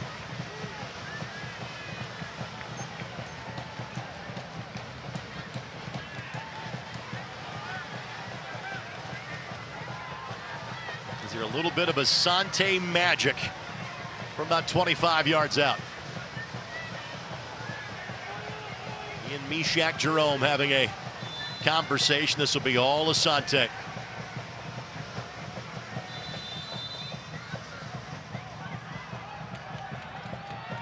Whistle against the Indy 11.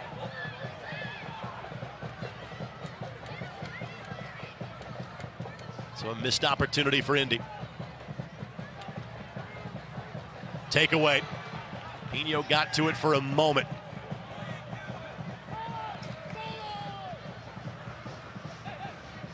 Timmer, Ingram, and Asante just trying to find some green grass at this point. It's well done. It up any better. It's well done. He just has that ball. He dangles it out there, just baiting defenders to put a foot in there so that he can he can draw contact, kill another couple seconds. We'll see if he has enough energy left to join the post-game show after his 3-assist night for the Indy 11.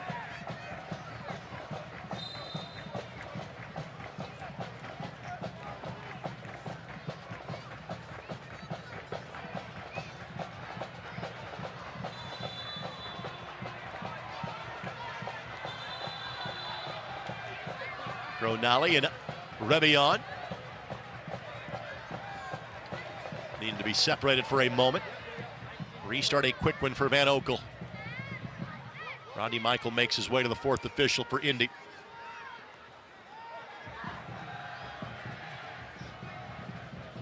Timmer. Ball stays in play. Ingram keeps it that way. But Pino touched it last because of the efforts of Fanuel Kavita. Enzo Martinez. What a turn. Tries to slide it through, but Velarde had stopped his run. Indy had that one well done. Martinez turns brilliantly. You got two Indy defenders on him. Martinez pulls the ball back, and you have a defender drop off. You just got to keep that double team.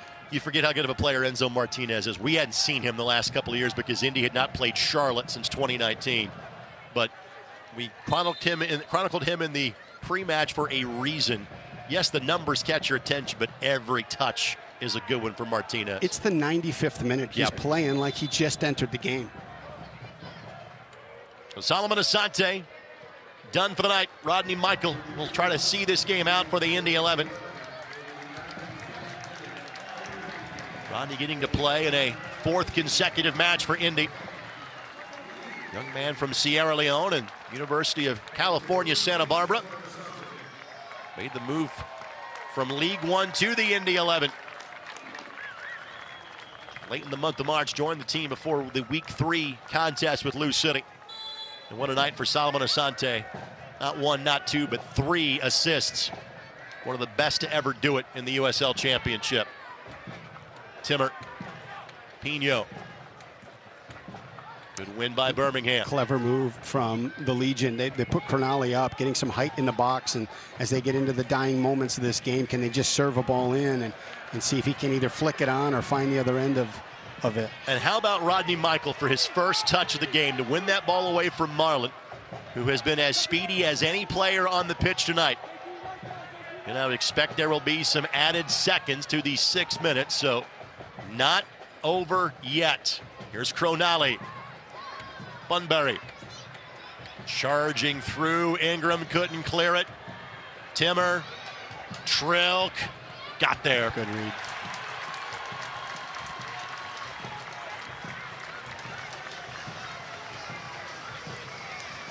It's rare that you sit there at the end of a game where a goalkeeper has 3 that have found the back of the net behind him and say the kid played a great game. Right. He's played a great game.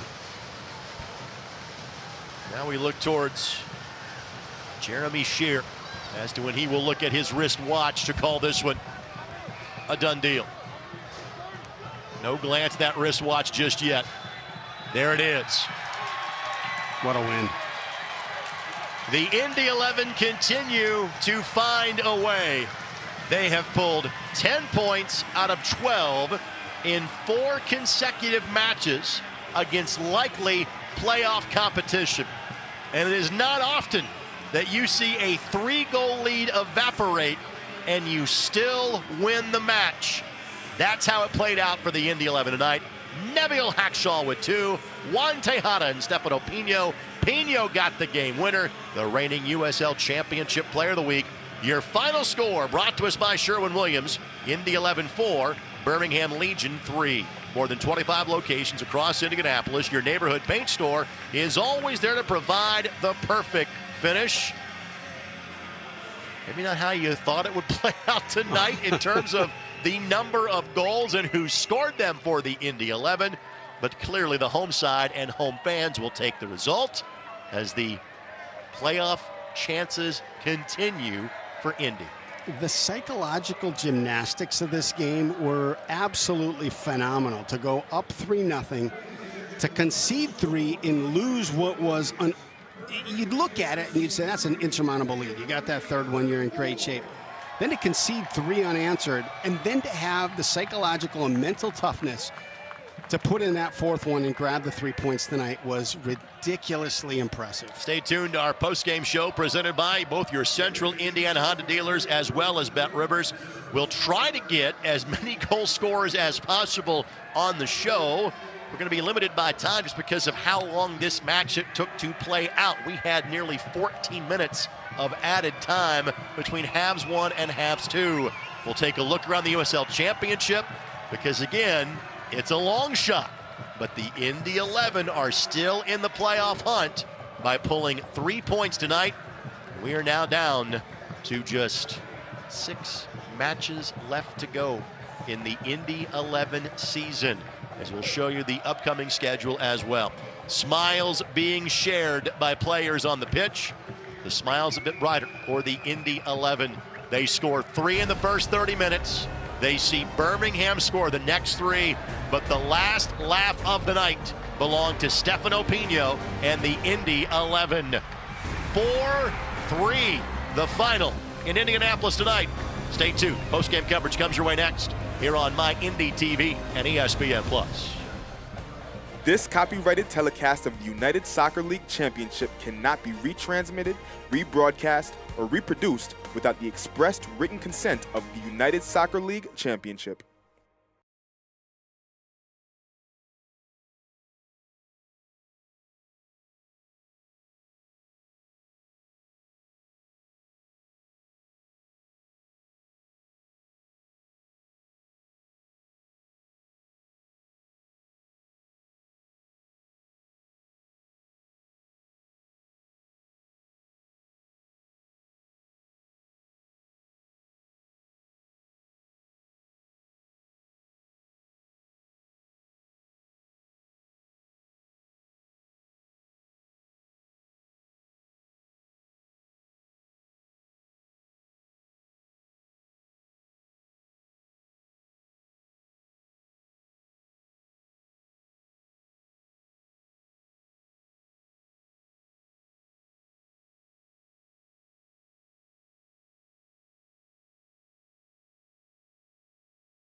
Players heading back up to the locker room for both teams. We're getting our interview set ready. We'll be with you in about 30 seconds or so for that because Solomon Asante is standing by. We'll get to him in just a matter of moments. Again, Brad, how do you summarize a wild night at Carroll Stadium? This is a big mental toughness check for your team. When you have a game play out like this one played out where you've got a lead of 3-0 and then you see it disappear and then have to fight back to win it again, that just tells you, hey, this team is ready to start competing at a really, really high level. Tonight was a night of first for the Indy 11. I can't remember a player having 3 assists in one match.